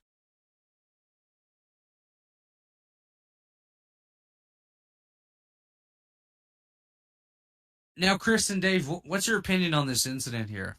I have my opinion. I just want to hear what you guys have to say. I think it's a racing deal. Yeah, that's my thought as well. Just a chain reaction. Just to check if up. Anybody takes blame, it's me, I think. I was trying to talk about two guys that had recovered. And Give then, the tally to Chris. Yeah, and then everyone... Just terrible luck there on my part. For them. Yeah, racing incident is the call there. That one, of course, back on lap number... What lap are we on here, guys? 84. Lap 82 incident, racing incident. But everyone who pitted here can make it.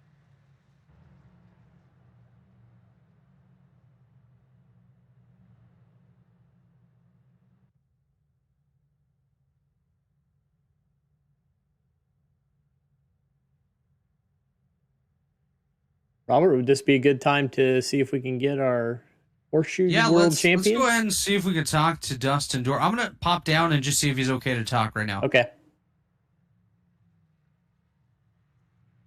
I think Dustin Dur was in this last crash. Yep, he was. Yeah, Dusty is good to go. We're going to go ahead and pull him up now.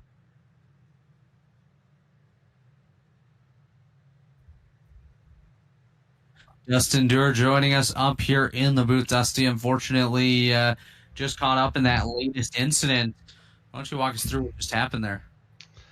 Yeah, that my car was pretty beat up. I had to stay with it, stay in the gas, and there was that big check up there. And as we all lifted, we all stacked up. Gerald got into me a little bit, just a little bit too hard as I was to the back end of the car in front of me and sent me to the outside wall, and the rest is history, as they say. Definitely unfortunate there, but Dusty, obviously some big news over the past couple days for you. Why don't you fill in the viewers at home as to what happened? Yeah, that's exciting. A dream come true for me. Been competing with Horseshoes since I've been 10 years old. Fast forward 27 years at the World Horseshoe Tournament this year, I was class champion. Man, that was just literally a dream comes true. One of the happiest moments of my life. Absolutely. Chris, you got anything here for Dusty? Yeah, congrats on something good going your way this week, because here in the racing side, I know it's been a rough speed weeks for you, and you still got another race to go, right? You got the Daytona 500. Is that gonna turn your luck around here for speed weeks? Oh, I sure hope so, but after doing this long enough, going into these races, it's just a crapshoot, and you got to be at the right spot at the right time, and so much is out of your hands as a driver. But yeah, hopefully, let's go turn this thing around Wednesday night, and hopefully we can put on a good show for the fans. Absolutely. And Dusty, you mentioned that you got some people tuning in to watch tonight. Why don't you give them a shout out and shout out any sponsors you have this season here in Elite? Yeah, hey guys, thanks for tuning in tonight and watching this race. I think we put on a really amazing product here at Elite, and big shout out to the NHPA, the National Horseshoe Pitching Association. I know there's plenty of folks tuning in from there tonight. JD's Hilltop Salvage, my dad at the scrapyard in Goodrich, Wisconsin. Hello, Dad. Randy Big Balls Walters at Memory Lanes in Athens, Wisconsin. Hello, Randy. Miss Goodies. As always, if you haven't got a hooded towel yet, get one today because they're the hottest thing around and they go fast. So get your hooded towel from Miss Goodies. And to you guys in the booth, I appreciate what you do. We couldn't have any of this without you. Absolutely. We couldn't do this without you guys, Dusty. Sorry for your luck here tonight, but we will see you back on the track Wednesday night in the joinaps.com Cup Series Daytona 500. 10-4, y'all have a good night. You too. That was our World Horseshoe Champion, Dustin Dur. We are back green out on the racetrack. It's Scott Crump and Tyler Fode as we see, I do believe that to be a Leighton Norgard jumping down to the bottom. And we got a bunch of cars still up here in the fight. Taking a look through the field here. Gerald Campbell, Jacob Adams, they have survived, and they're still out there running for right now. Kiss of death absolutely. by me again right there, but hopefully not. Yeah, please don't kiss anybody else.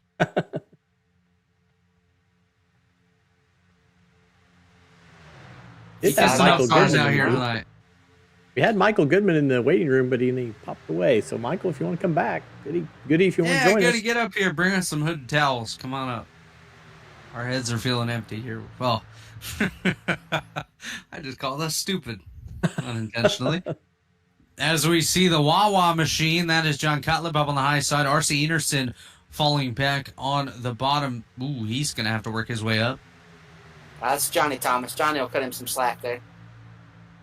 LJT back there, always a kind driver, as we do see the leaders. It is Fode, Crump, Hosick up there. Latham Joyner as well. Jamie Haley still up front. Josh Robin up there as well.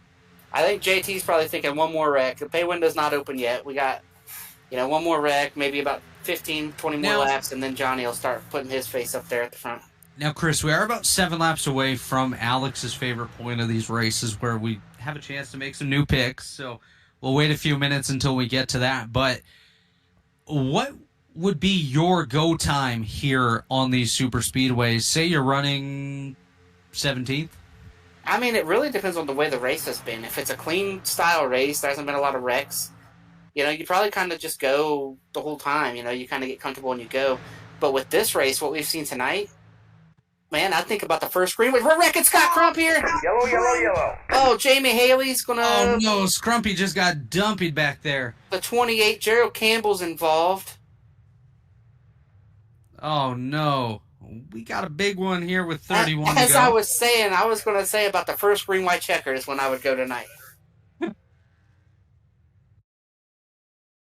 Let's take a look, see what happened. And I have already been PM'd about some wreck avoidance. Jacob Adams has said that it was some of the greatest wreck avoidance he's ever had.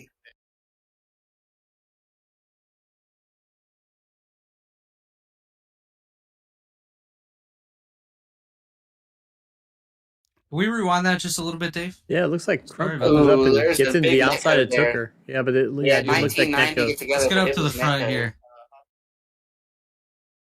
Yeah, this definitely starts ahead of these guys. The 90, the 19, the 82. The 3 gets involved. The 02, the 28. The All right, 1. here, let's go from here, Dave. Watching the 90 of Scott Crump, the 24 of Michael Hosick. Hosick comes up a little bit. Oh, that's an echo, guys. Yep. Oh, the 70 comes in there way not on the... Wow, the 70 did not get checked up like everybody else did around him. I think we're going to have to call that a racing incident just due to net code.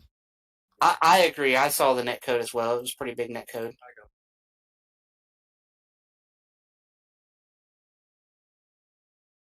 That's unfortunate there, but The 70, the 31, the 37 get pretty good damage late.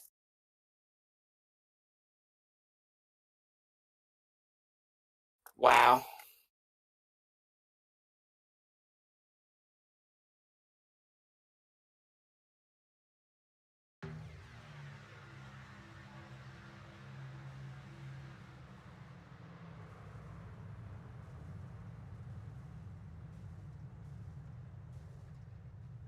I mean, look at that 70 there, Dave. Yeah, That 70 comes in late and kind of pinballs everywhere.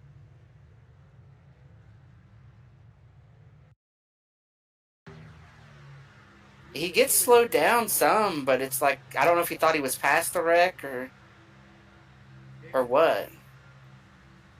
You'll see right here, he starts slowing down, flame shooting out the tailpipe, and he just is carrying way more speed, and it's like dominoes right there.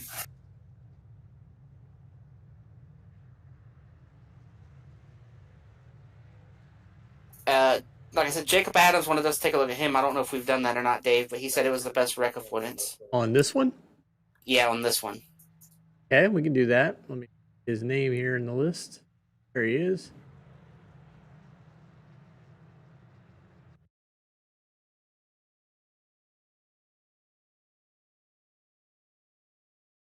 And here's Jacob Adams. He's all the way on the. I don't know how he manages to not get involved in this where he's at.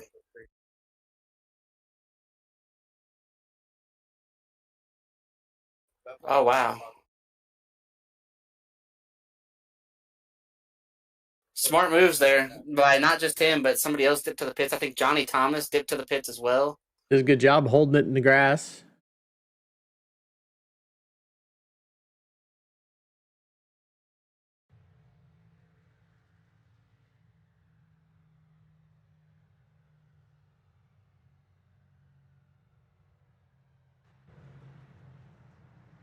What a crazy race.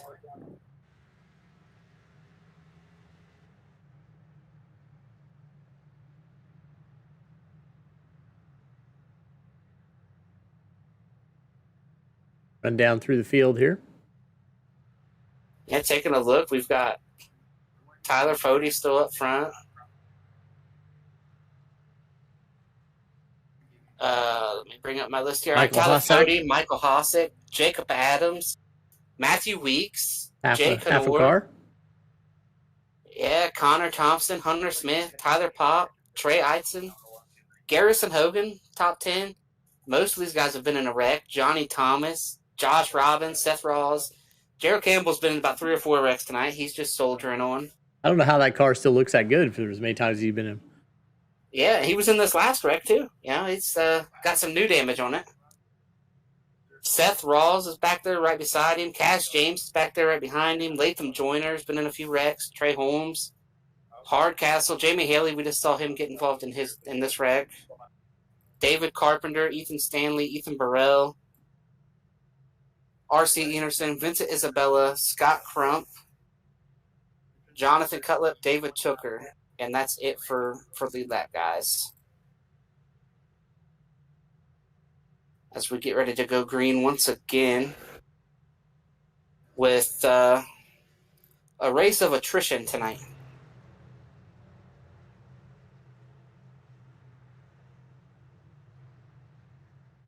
I mean, I hope that the race on Wednesday is a lot cleaner than this one. This makes me kind of nervous, Dave. Really nervous. Let's see what we can do here, guys. Green flag, green flag. As we are back under green, 29 to go out front. Tyler Fody, Michael Hosick. Look at all the cars missing the front clip here. I mean, yeah, it's a I lot. see at least 5 or 6 cars without a nose.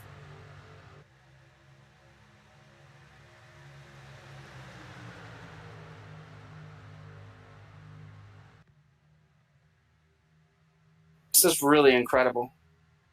Now, the top 4 did not come in during that caution.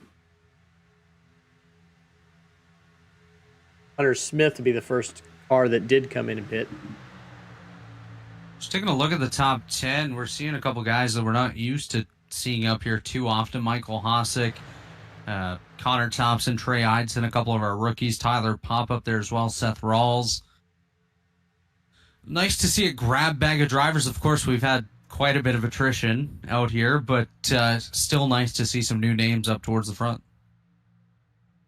Yeah, I'm hoping that our race Wednesday does not go like this one. It'll be interesting on Wednesday night, of course. 44 cars slated to start that one compared to tonight's 43. So it's going to be interesting to see what'll happen in that one, and hopefully we can find ourselves clean in there at the end. And my rule of thumb is when Johnny Thomas starts racing, they might be done wrecking. Johnny has fallen to the back of this lead draft once again, so I think there's still another big wreck out here lurking. Yeah, in we're Johnny, we trust. Watching a little bit further back, Josh Robin trying to work his way up through the field. Quite a few drivers complaining about heavy damage. I believe that's Connor Thompson up on the high side there. He's falling back in that yellow machine. As Robin takes it 3 wide on the outside of Jamie Haley and Latham Joyner. Yes, Connor Thompson now up to the high side. Robin to the middle on the outside of David Carpenter. Now Robin back up to the high side. Josh Robin's on a mission here. Let's see if we get some help here from the Pro Edge drivers of R.C. Enerson and Ethan Burrell. They're trying to close that gap on that 8 car and give him a bit of a push. Well, I think what's happened here is Tyler Fode's lost all his teammates up here at the front. Josh Robin is the only clean car left that's affiliated with Lake Norman, I believe. That last wreck really did a number in the Lake Norman numbers at the front. Yeah, absolutely. As we do see the top 5 now, Tyler Fode, Jacob Adams, Michael Hosick, Jay Kaner, and Matthew Weeks up there. Hosick falling back a little bit. I think the damage from that Weeks machine not totally helping that now middle lane as the outside lane trying to cook up there back on the outside of Trey Holmes. A little bit further back leading that one is Josh Robin. As we see Jamie Haley dive down a little bit further back. Here's Jacob Adams jumping up to the high side. Now Michael Hosick jumps to the outside of him. A little bit of shuffling there. That'll definitely not help the middle lane. Now Jake Adams comes back up. Looks like they're about to put Josh Personette a 6th lap down here momentarily. Yeah, I think what happened there is Jake wanted to take the lead and Michael didn't want to push. And then the second time he was like, all right, go ahead and push you. I think Jake, we've seen him get in a couple different skirmishes tonight, but that car's still pretty clean compared to everybody but Tyler Fode. Now we're 3 wide. It's going to be interesting to see what they can do here. Josh Robin already back. He had Neil. He's worked his way back up through the field. As they will 3 come wide around at the this front. time. Oh, contact Gerald Campbell into Ethan Burrell. Gerald Campbell around. around. We are under caution. Gerald Campbell spins down to pit lane. Believe he'll get a black flag for that one. Try to take a look at what just happened here.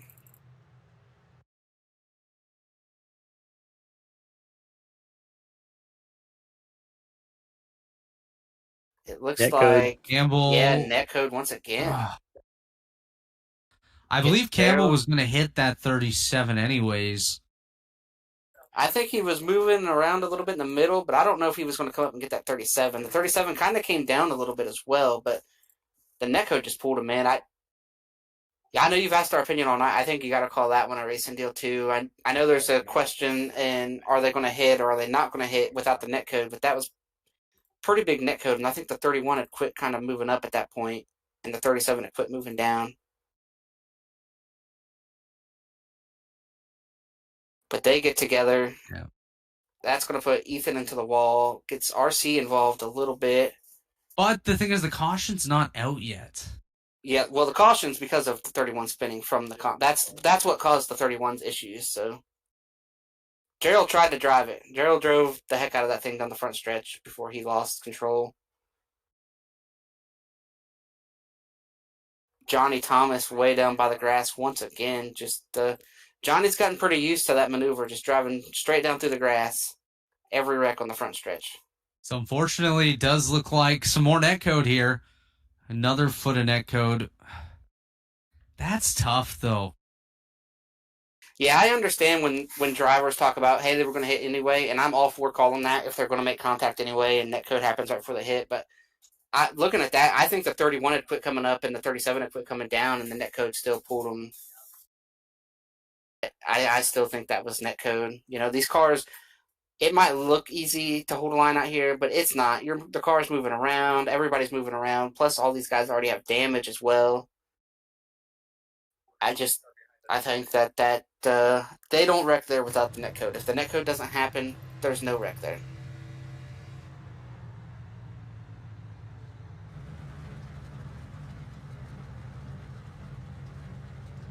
And Jacob Adams currently out front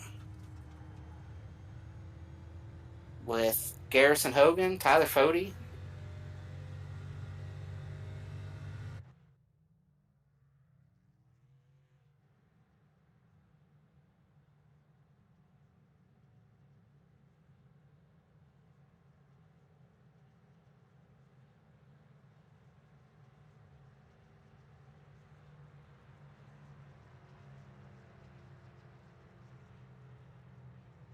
So here we are, approaching 20 to go when we get the restart.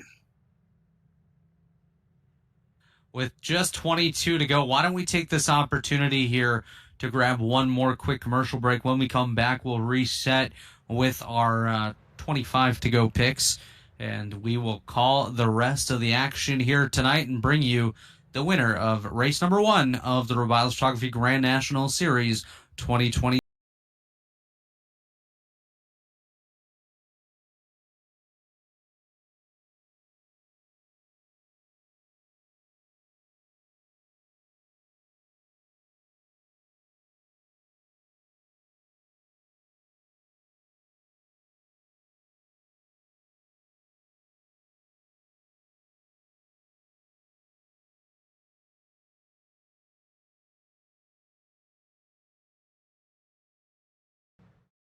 Racing isn't easy, but experiencing it is. iRacing puts you in the driver's seat with the industry's leading sim racing game. Drive on laser scan replicas of the greatest racing circuits from around the world. Go head to head against other drivers chosen by skill-based matchmaking to ensure competitive racing at every level. Compete across all your favorite series. In officially licensed cars, engineered to deliver the most accurate driving experience possible.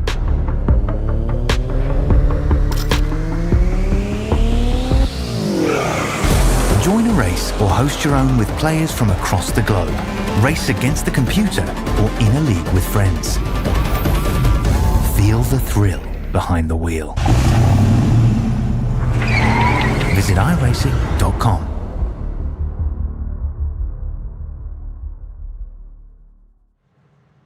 We are back here at Daytona. It is the Black Magic Designs 300 from the Daytona International Speedway. This is the season opener for 2023B Rebilas Photography Grand National Series. The top 5 as they run: Jacob Adams, Tyler Fode, Josh Robin, Michael Hosick, and Tyler Pop, as we'll be coming to the restart with 20 laps to go. Chris and Dave, why don't we do what Alex normally likes to do, re-rack, restack, and make some updated picks here. Why don't we go ahead and start with Dave Huckleberry? Oh, if you're going to give me first pick, I'll take Fode then. So I'll cherry pick. Tyler Fode for Dave Huckleberry. Chris, who do you got as we're going green?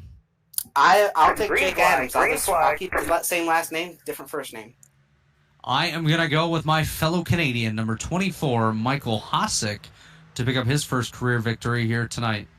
That's a bold pick. I like it. It's bold cotton. Here we go.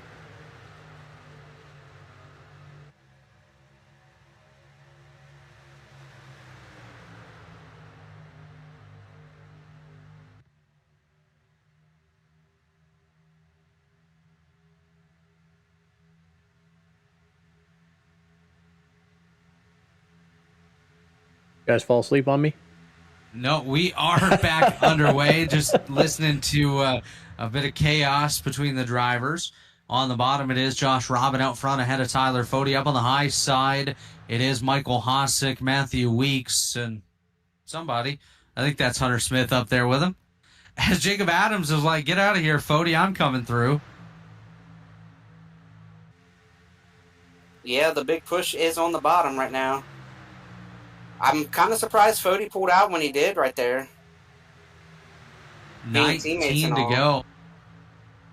We're getting closer and closer to the finish of this one. Trey Eidson, Connor Thompson, the rookies, still up in the top 10. A couple other drivers just around the top 10. We'll get an update here momentarily as the ticker does update for you here. Ethan Stanley, Johnny Thomas, 11th and 12th. Jamie Haley doing a nice job in position number 14. He's still up around that top 10, looking for his chance to work his way up to a great finish here tonight. Yeah, and Johnny Thomas is finally starting to maneuver his way through this front pack. Now we will see how he can do. Yeah, Johnny Thomas, always strong on these play tracks. Winner of a Daytona 500 here in the Elite Racing League. Also the winner of an Indy 500. So Johnny Thomas, he's won all the big races. He wants to put a Rebilas Photography Grand National Series opener on his resume as well, as he's trying to work his way closer and closer to the front. Jake Hayner doing a nice job up in the top 10 as well. Haven't really talked too much about him. That guy needs a sponsor on that number 9 car. Yeah, the car's been black for a long time. We'll see what happens right here, though. Maybe he thinks less weight on the car without a wrap might make him a little bit quicker. I think someone just got around in the back. Looked like a little bit of a slide. I'm really surprised that Fody pulled out there to run side by side. I don't know if they'll be able to do this for the rest of the race. Johnny Thomas trying to get to the front. Really no help at all. The thing is, a lot of these cars are damaged, Chris and Dave, and you don't really have an opportunity to go forward if you don't have too much support behind you. Johnny Thomas trying to work those lines. Connor Thompson, as well as Garrison Hogan, he's trying to take their drafts and work his way forward. But I think Johnny Thomas is going to have to push that pedal through the floor if he wants to get any closer. And one thing to keep an eye on, as I just saw Hunter Smith drop down nearly into the right rear of Tyler Popp. We've seen net code about a foot or two tonight, so we have to keep an eye out for that here later through this run with just 16 to go. Tyler Fody does a little blank in there.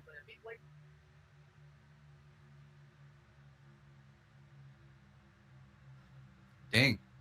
We're hearing over the radio. If he blinks like that, just wreck him. Oof. That's not always Hardcore. A good call here, boys. They're intense up here.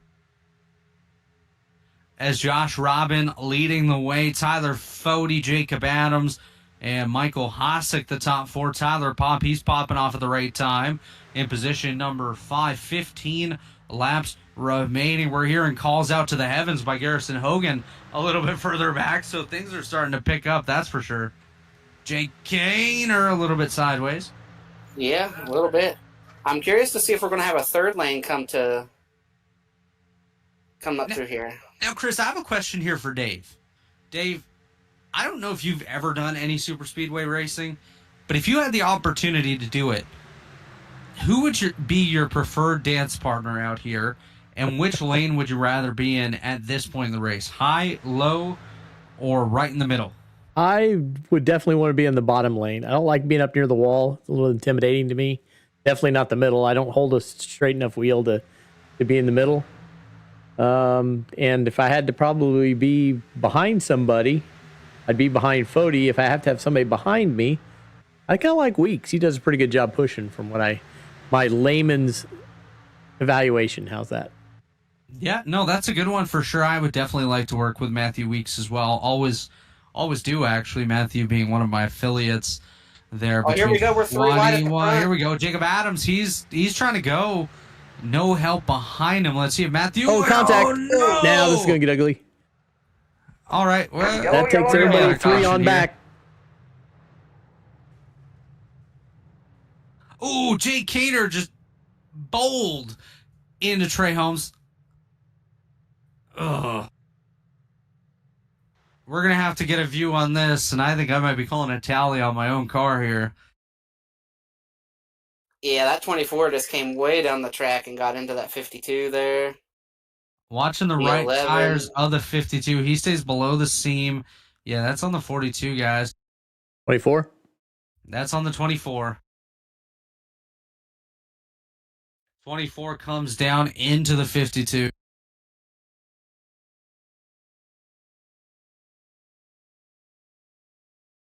I'll tell you what happened there is Lake Norman was trying to control the front of this field. They were trying to stay side by side, intentional.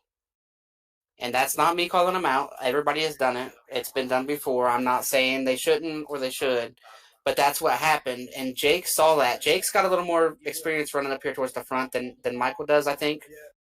And Michael maybe didn't recognize what was going on like Jake did, and that was Jake's answer to it was, you guys are going to try to stall us all out and run side by side to the end. I'm going to go to the middle, and I'm going to try to do some shuffling and force you guys to have to race.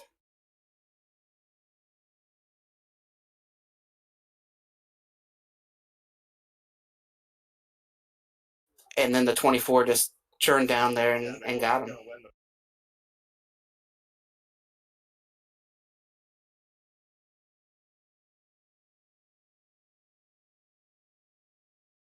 So these drivers not too happy, guys, as that definitely caused a big one. Chris, I don't know if you have a tally of how many drivers were just involved there,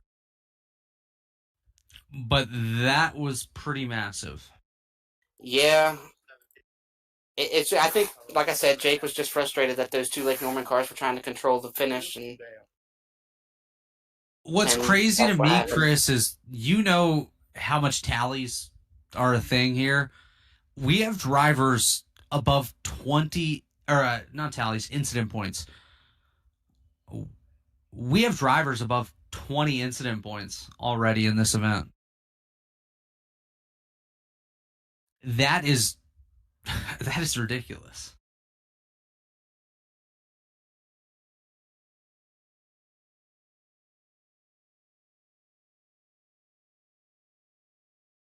So this is going to be an interesting restart. About 10 to go when we go green once again. Who's left? I think that's the question here, Dave and Chris. Who's left? The Lake Norman car is still pretty clean. 13 is okay, but everybody else outside of, Johnny Thomas even got some damage in that. Fody looks okay. He's got a little bit of nose damage, but I think that's just from excessive pushing. So I think he's okay. Josh Robin looks perfect right there. Tyler Pop, a little bit of right front damage. I think he'll be okay. Hunter Smith, he's not going to be able to keep up unless he has some...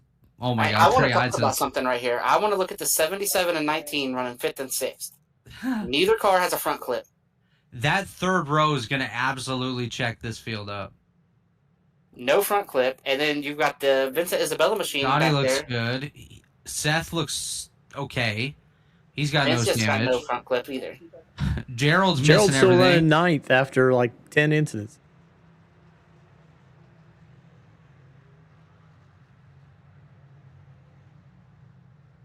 Ash James up there in position number 11. He looks okay. Scrump in 12th. Hardcastle up here as well. If anybody's going to beat the Lake Norman cars, though, they're going to have to do it. Like, you can't wait around. Those are the cleanest cars. It's going to take a coordinated effort for the people. Like, they are going to have to go to work right now shuffling these Lake Norman cars if they have any chance to beat them. Jay Kaner taking an EOL. I believe he just had an engine issue there as he's going to fall to the back. So, guys, when you have these mega teams, the Lake Normans, the Pro Edge, and all that, Yep. is there a pecking order? How do you discuss? I mean, so then if you're Tyler Fody and Josh Robbins side by side, how are they going to work this out? They want one of the two of them to win, right? They'll probably are going to try to run side by side once again, and then the last lap, it's going to be whatever it takes to win. There's not a pecking order on who wins, and that's coming from someone who's been on that team. Let's make sure it's a team win, and then the last lap, it kind of throws it out, and you just try to win the race. And I would assume they're in communication in their team channel.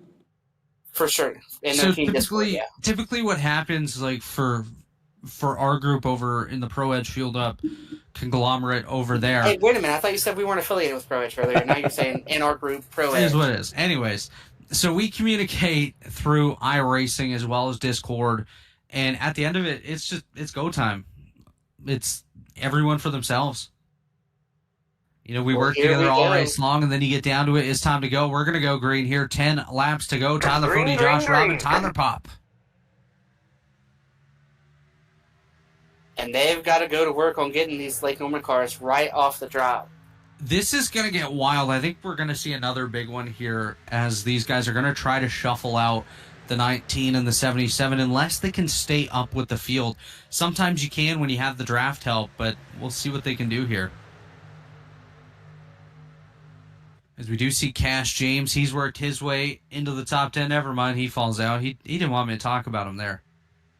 So here we go. These Lake Norman Garrison cars, Hogan jumping up once top. again, they are going to control this race the rest of it unless someone decides to do what Jake did. Bodie and Pop on the bottom. Up on the high side is Josh Robin, Hunter Smith. They have support from David Tooker and Seth Rawls up there on the high side. Rawls' car with a little bit of nose damage, but he's still able to maintain pace with those drivers ahead of him. So it'll be very interesting to see what these guys can do. And if we have an incident up towards the front, I don't know who's going to end up being able to make it. I do know this. If I'm that 13 and I get clear that 8, I'm pulling up in front of him. No questions asked. I'm not even thinking. I'm pulling up in front of him. I think right the field now, definitely has to prepare to. Yeah, exactly. And there it is. Tyler Fody goes with him. Tyler Pop nearly into the back of Fody. Now Pop to the outside of Tyler Fody. He's going to have support from Josh Robin, leaving Trey Eidson as the pusher for Tyler Fody on the bottom. And Eidson driving a bit of a modified. Those cars will not line up too well. David Tooker all the way up to the high side. Johnny Thomas dishes the bottom. This is getting interesting. 8 laps to go for Tyler Fody. No help down there outside of that 77, who's got a pretty good amount of nose damage. All the help is in the top right now. The help is definitely up right here. top. They're all ditching the 40 the and 8's the going to pull 77. down in front of the 40 right here, though. Watch this. The 8's going to pull down. There you go. He's not pulling down in front of the 40. I think that Pop got down before him. Tyler Pop got down. Now Johnny Thomas going to pull Tyler Fody through. Tyler Pop kind of screwed himself there. I don't really like using that word on the broadcast, but he did. Josh Robin trying to block all the lanes. Nearly got Johnny Thomas Look turned. who's out front with just 7 laps to go. It is JT83. That's Johnny Thomas. He's found his way to the front. Now he's got Tyler Pop. I still think that inside lane's going to struggle a little bit here with the 77. Oh, wrecking in the back, the 1, the 37, the 3, the 50. Ethan Burrell involved. Garrison Hogan. Let's take a look and see what happened. Ooh, Jamie Haley into David Carpenter. And then a bunch of netcode there. Yeah, Jamie gets into the back of David Carpenter. Let's see, was there a stack up? Oh, yeah, big stack up. 3 cars came together. Jamie just didn't get stacked up. He hit the back of the 71. Yeah, he hit the back of the 71 and then netcoded into the 37. And there's that foot of netcode again. And then the 37, the 71 gets on the apron, then comes up, collects the 1, the 37. The 303. Yeah. Guys, it's going to seem like we're doing this all night long, but that's a racing deal, man. Yeah, the stack up's a racing deal, and then the netcode is just netcode. Yeah.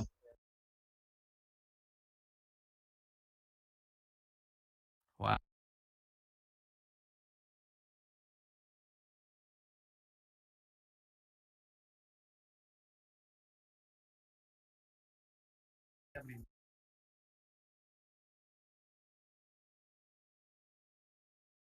It was the 02 into the 37.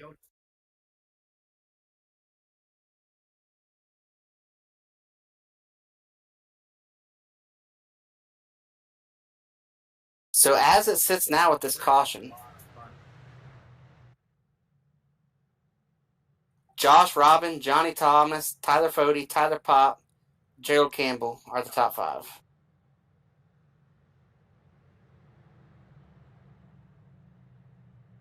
That's rough, guys. So much netcode here in tonight's race. And that caution was so not what the rest of the field needed. They finally were separating those Lake Norman cars, and now those Lake Norman cars are going to line up first and third. It's rough.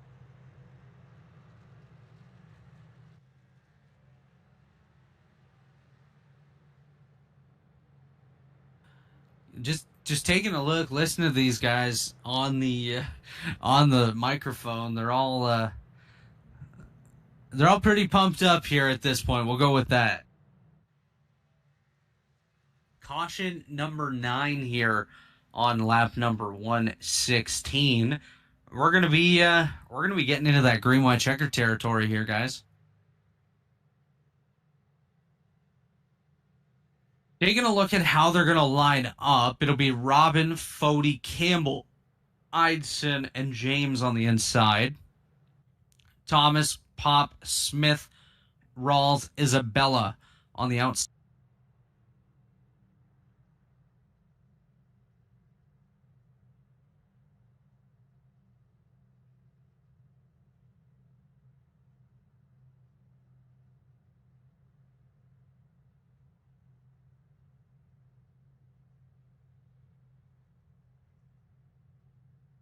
So I don't think my pick's got a shot here, being Jacob Adams, who I switched to after picking Josh Adams.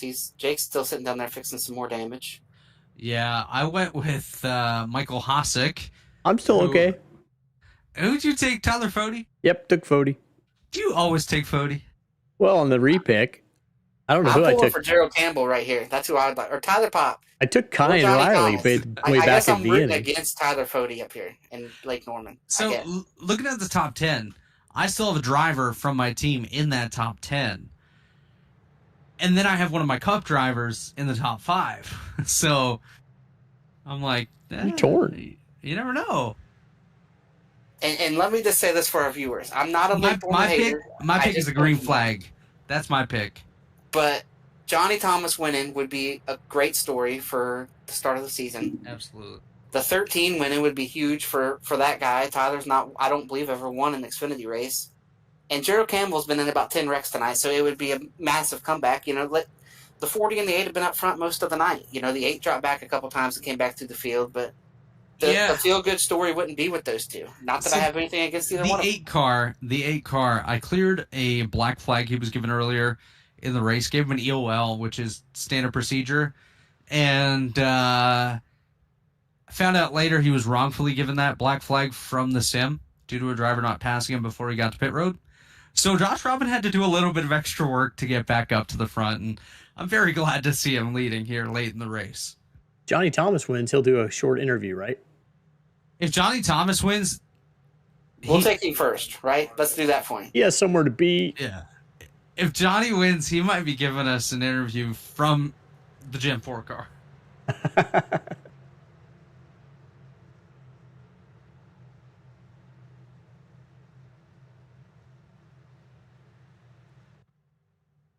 So this is not going to be into one of our green-white checkers. Be 3 to go when we get the green. This will not be a green-white checker, no. This will be a green popsicle white checker.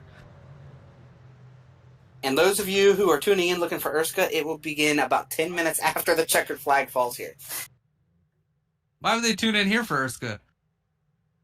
Well, we had Erska a couple weeks, so, you know, maybe they're watching. Yeah. You know, they're watching. They're probably wondering where everybody is, so they're over here trying to figure out why we're still running. Green flag, green flag. Here we go. Great start for the bottom. Johnny's going to have to get the hard pushes here. Josh Robin, Tyler Fody working hard on the inside. Here comes Gerald Campbell, the soup can, aggressive soup. He's trying to work his way back up through the top 5. Robin up in front of Johnny Thomas, goes for a big block. He gets moved out of the way. This is going to get a little bit hairy. As you see the inside getting a bit of a surge here. Tyler Fody with help from Gerald Campbell, Trey Eidson, and Money Jim down there on the inside. Yeah, and what they're going to do, they're doing it again. They're going to try to get side by side and keep the field stacked behind them. Coming to the popsicle sticks this time. It'll be 2 to go for Tyler Fody and Josh Robin, Lake Norman side by side. Johnny Thomas, he wants this one. He's going to push his way through these guys. He wants to go. He's going to ditch Josh Robin as soon as he gets a chance to do it. There he goes. He's looking to the outside. Robin going to come back up, force Johnny Thomas up out of the way. Tyler Pop going to stick with Johnny Thomas, do what they've done best so far as we come off of turn number 2 down the back straightaway. Wrecking behind them. Caution. Oh, Gerald. Oh, that's going to end Gerald's night. Yellow. Caution's out. We are under caution. Gerald Campbell. Wow. I think the caution was behind this though, Dave. Because Gerald wrecked way off the racetrack. That would not count. Ethan Stanley was the caution. Okay. Let's go back to the 92 of Ethan Stanley. Oh, yeah. Actually, it starts ahead, guys. It starts ahead of Ethan Stanley. It does, but the caution doesn't trigger. The caution doesn't trigger until Ethan gets shot back up onto the racing surface there. By Jamie Haley, whose car might be done after that incident. Where the heck's Jamie Haley? He's not even in this. Wait, just play it forward. The caution doesn't come out till after the 92 gets hit by the O2 and shot back up into the race surface.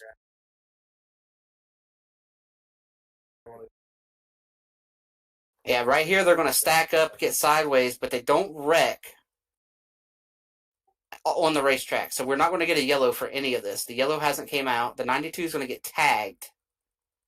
But he's off the racing surface right here, so there's no caution. So what's the caution?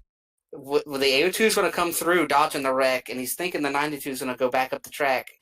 Boom, he's going to hit Stanley. And once Stanley crosses this yellow line... Can we back it up on this O2? No caution yet, no caution. You're going to see the yellow lights come on right here in just a second. I think he's going to be up right beside one right here. Caution should be triggering. There, right there. Wow, that took a long time. Can you back up that O2, Dave? Yeah.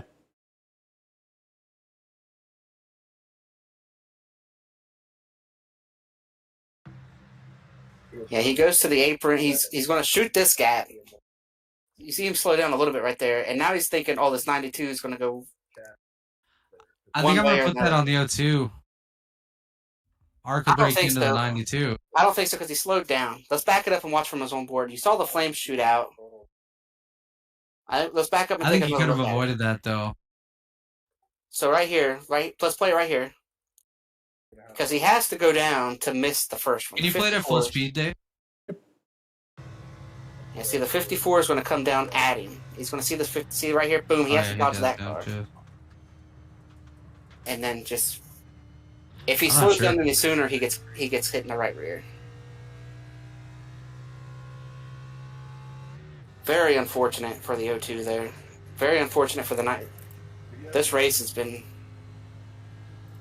a mess.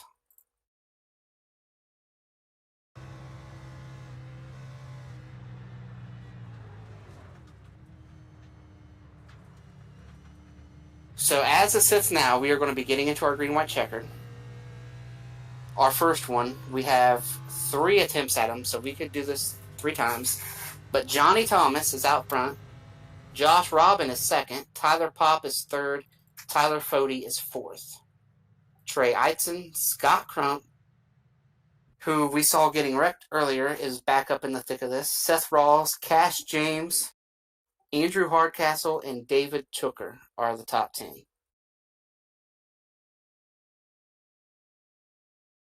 It looks like to me the 54 is the first car that gets out of whack. Yeah, can you play this again? Right here? Yeah.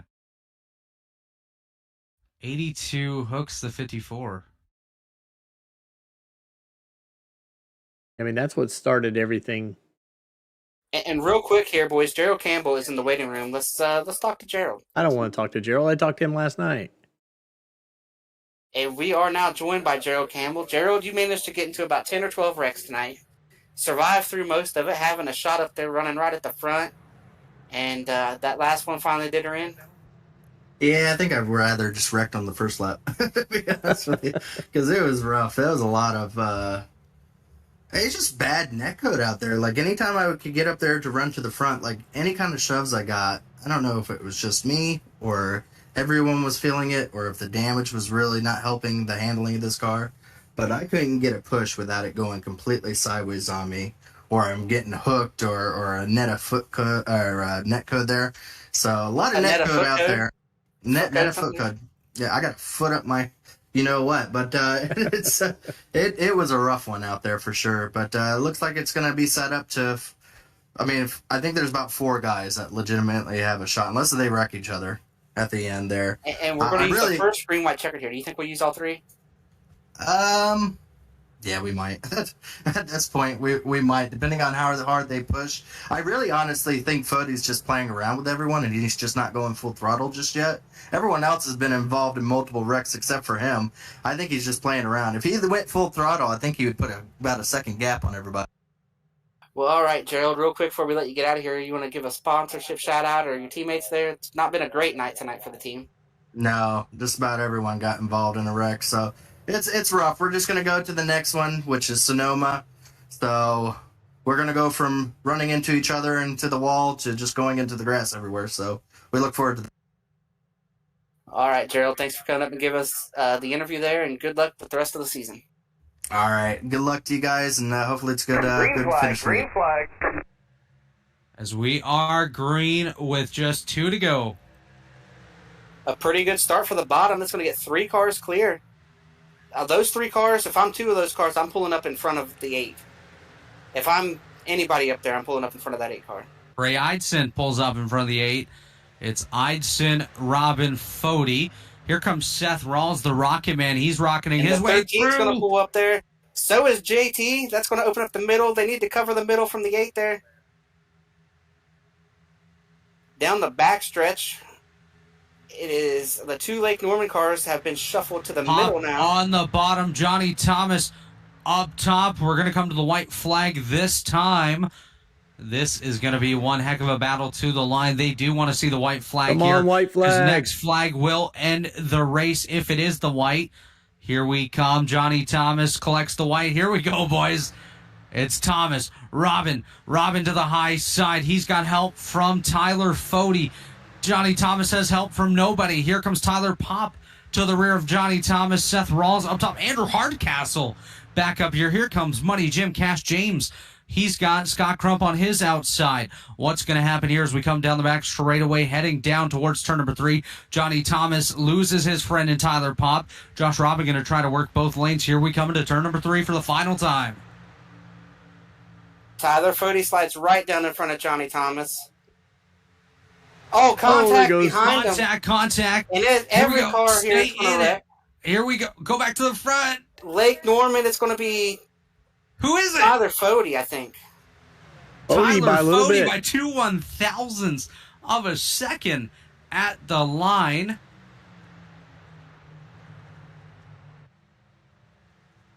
Wow. Lake Norman goes 1-2. Seth Rawls in 3rd. Scott Crump, David Tooker, Andrew Hardcastle, Connor Thompson, Johnny Thomas, Trey Eidson, and Latham Joyner are your top 10. Johnny Thomas gets into Tyler Pop there.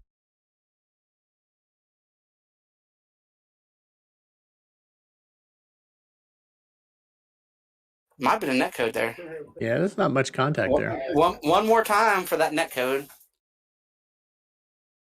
Scott Crump not too pleased. Looks like he got collected after the race.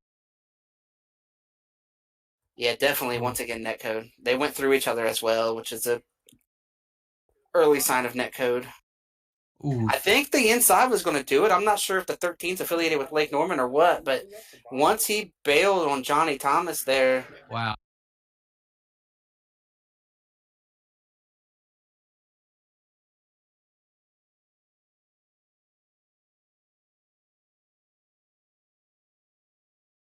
Wow. These drivers not too pleased, guys, after this one. I think everybody's frustrated. Everybody wrecked tonight except the 40 and the 8. Wow. Tyler Fody by not too much here. Fody, Robbins, Rawls, Crump, Tooker, the top 5. Hardcastle, Thompson, Thomas, Eidson, Joyner, the top 10. Cash James, Trey Holmes, Jamie Haley, Hunter Smith, and R.C. Enerson, the top 15 here tonight. It was Tyler Fody picking it up once again here, guys. Yeah, Dave's pick right there. Got it done. Ran at the front. Him and his team controlled the front. Some of them lost out, but in the end, Lake Norman ended up going 1, 2, and 4. Not Looks sure what happened to the... I know Ethan Stanley was over there, and he ended up 19th, got caught up in a later wreck. Vincent also drove back up there and got caught up in a wreck, a couple of wrecks back as well. So now, Chris, it does look like we have Seth Rawls standing by in the waiting room. Why don't we go ahead and pull him up here for his third place interview? Yeah, we are now joined by Seth Rawls, who is in a hurry. He's got another racetrack to get to tonight. So, Seth, take us through your night, and I'll go ahead and let you know any sponsors or shout outs you want to give as well. Yeah, that was great. I mean, that was definitely a long race. The 100% really showed itself there. I think that also attributed to the high not fatalities, but a lot of wrecks there tonight. I wish it was a little more clean. Yeah, adversity there. I don't know. It was crazy there. They were just really going after it, especially after even stage 1. I was like, I mean, yeah, it's stage points, but I don't know about me. So I just really kind of stayed out back as much as I could. I don't even got a lap led or anything. I just really just kind of waited my time. I got in a few incidents there. I heard you guys were looking at my backwards driving through the grass there. That was really scary. But yeah, overall, not a bad way to kick off the season. Nick and Nathaniel were on the call with me, guiding me through it. That was an experience during that last restart there. I thought I had something there. I think my damage from earlier was a little too much, but not a bad day at all. Got to thank Launch Partners hopping on again for both Grand National and Cup. They're a marketing agency. They do everything digital media, social media, graphics, websites, you name it. Check out their website, launch-partners.com, as my screen goes black as I join my other race.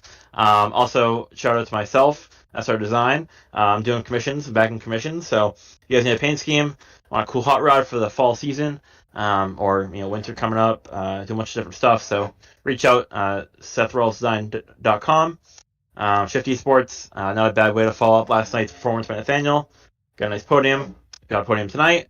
Looking for 2 spots better in Cup on Wednesday, but yeah, not bad. And thank you guys for broadcasting. I'll watch it after this race. Well, Seth, best of luck over in your Erska race. If people want to follow that after our broadcast, head over to Belly Up Sports. Cheer on Seth Rawls and the Shift Esports team as they go for victory in California. Yes, it's on 3-wide TV, though. 3-wide TV. Same thing. I got to show them out. All right, see you guys. And that was Seth Rawls, our third place driver here tonight. Why don't we go ahead and pull up Josh Robin? Josh, I want to start off by apologizing for the EOL. I'm glad you recovered from that. That was incorrect on my part. I do apologize. Yeah, I mean, I was a little frustrated and pissed off, but you could have thrown something at me. It's okay. It's all right. Well, you know what? I drove like a madman on that restart. Got back you up did. To top 5. Yeah. You did. You were pushing 3, maybe even 4 sometimes, but you worked your way up to the front and had yourself one heck of a finish, just barely getting beaten out by the boss man, Tyler Fody. Why don't you walk us through your night here tonight? Yeah, it was the first half was pretty smooth. I guess not too much going on. I'd say our team worked pretty good together. Like, there's one point we had all 5 cars in the top 5 for most of the race, and yeah, that last restart, I don't know. I guess he just caught me off guard. Johnny, he went a little early and yeah, had a bad restart, and then but I wasn't worried at all. I was like, all right, I got 40 right behind me. We're gonna get a nice run off turn 2, but the 77 pulled up in front of me through 1 and 2. I was like, all right, I'll just push him. Then he went up by the wall, went up to the middle, and then I was right behind Johnny, pushing him off turn 4. I kind of did a little fake in the tri-oval to the bottom, and then I went up to this outside, barely got squeezed in the wall, maybe just a little, but yeah, I got there, and then it was, I guess, a drag race with Fody to the line.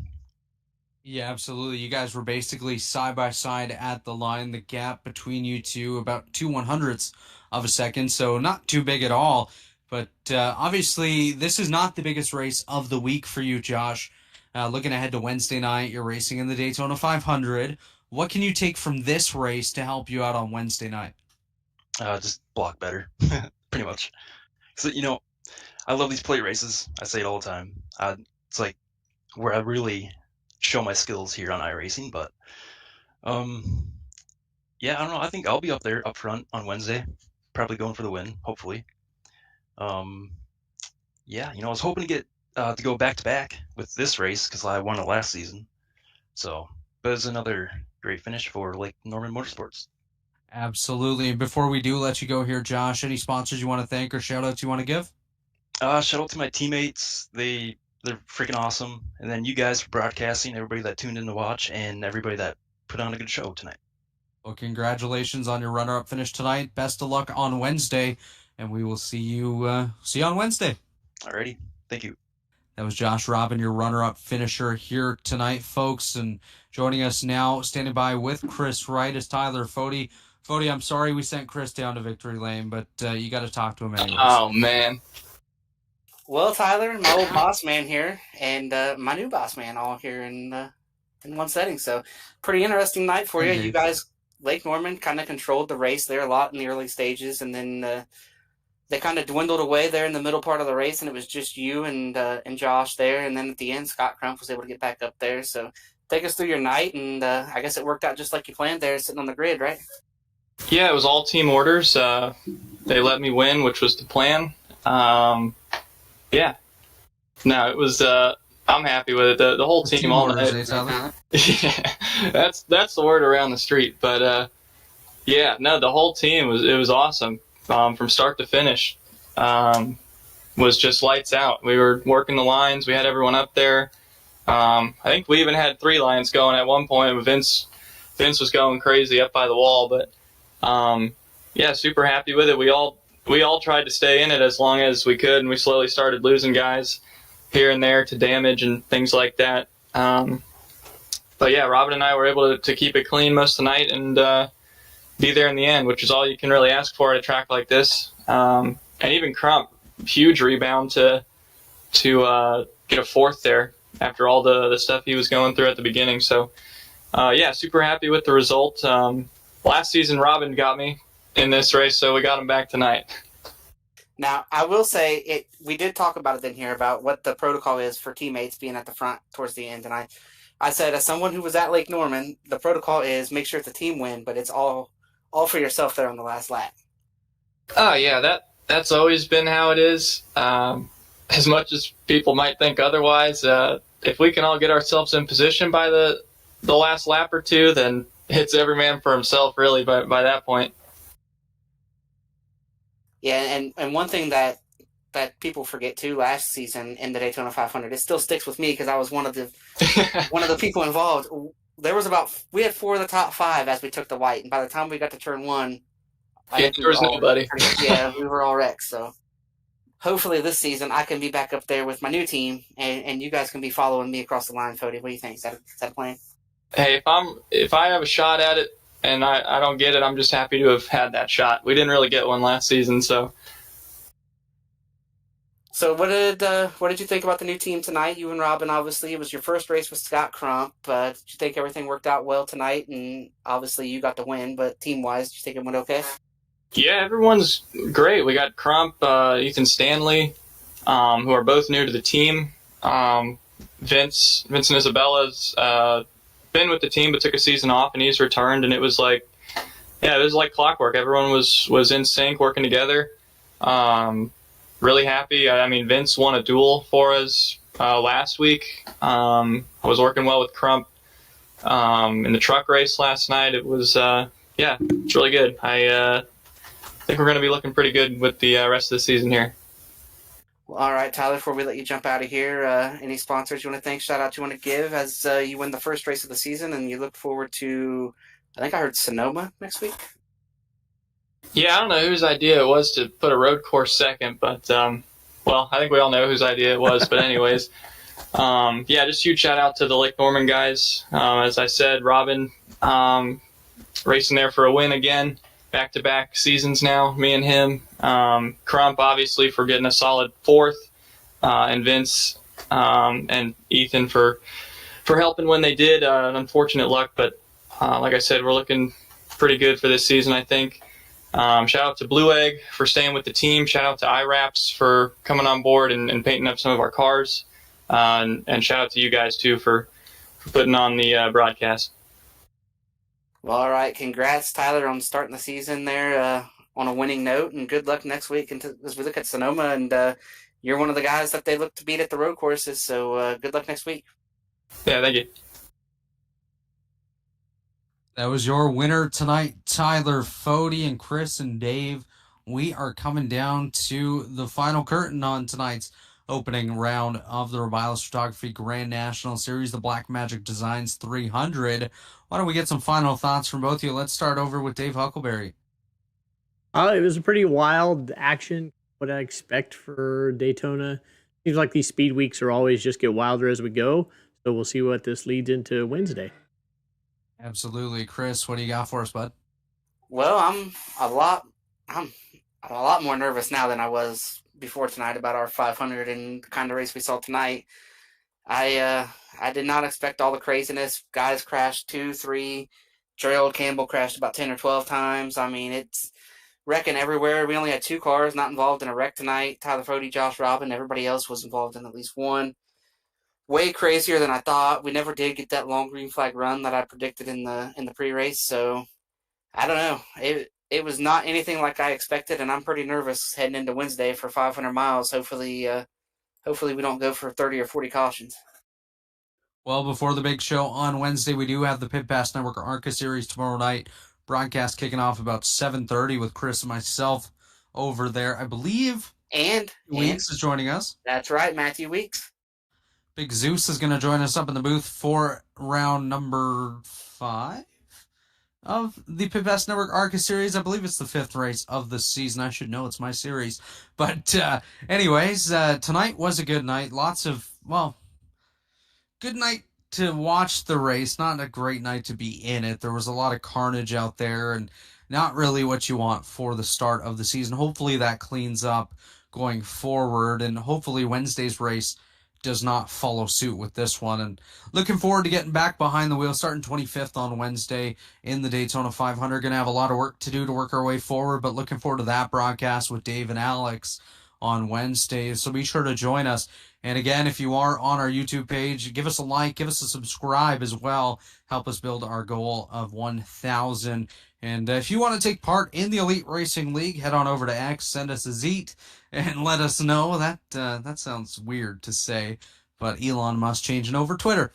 Anyways, shout out to Rebilas Photography Grand National Series, Black Magic Designs, Worldwide Technology Raceway, TA Services, Blue Egg Marketing, as well Chad Frankenfield, Dave Huckleberry on the controls tonight, Chris Wright up in the booth with us, and everyone behind the scenes that you don't see that helps keep Elite flowing. It's been a great night of racing here, and we're looking forward to another one tomorrow. Thank you, everyone, for joining us, and have yourselves a great night.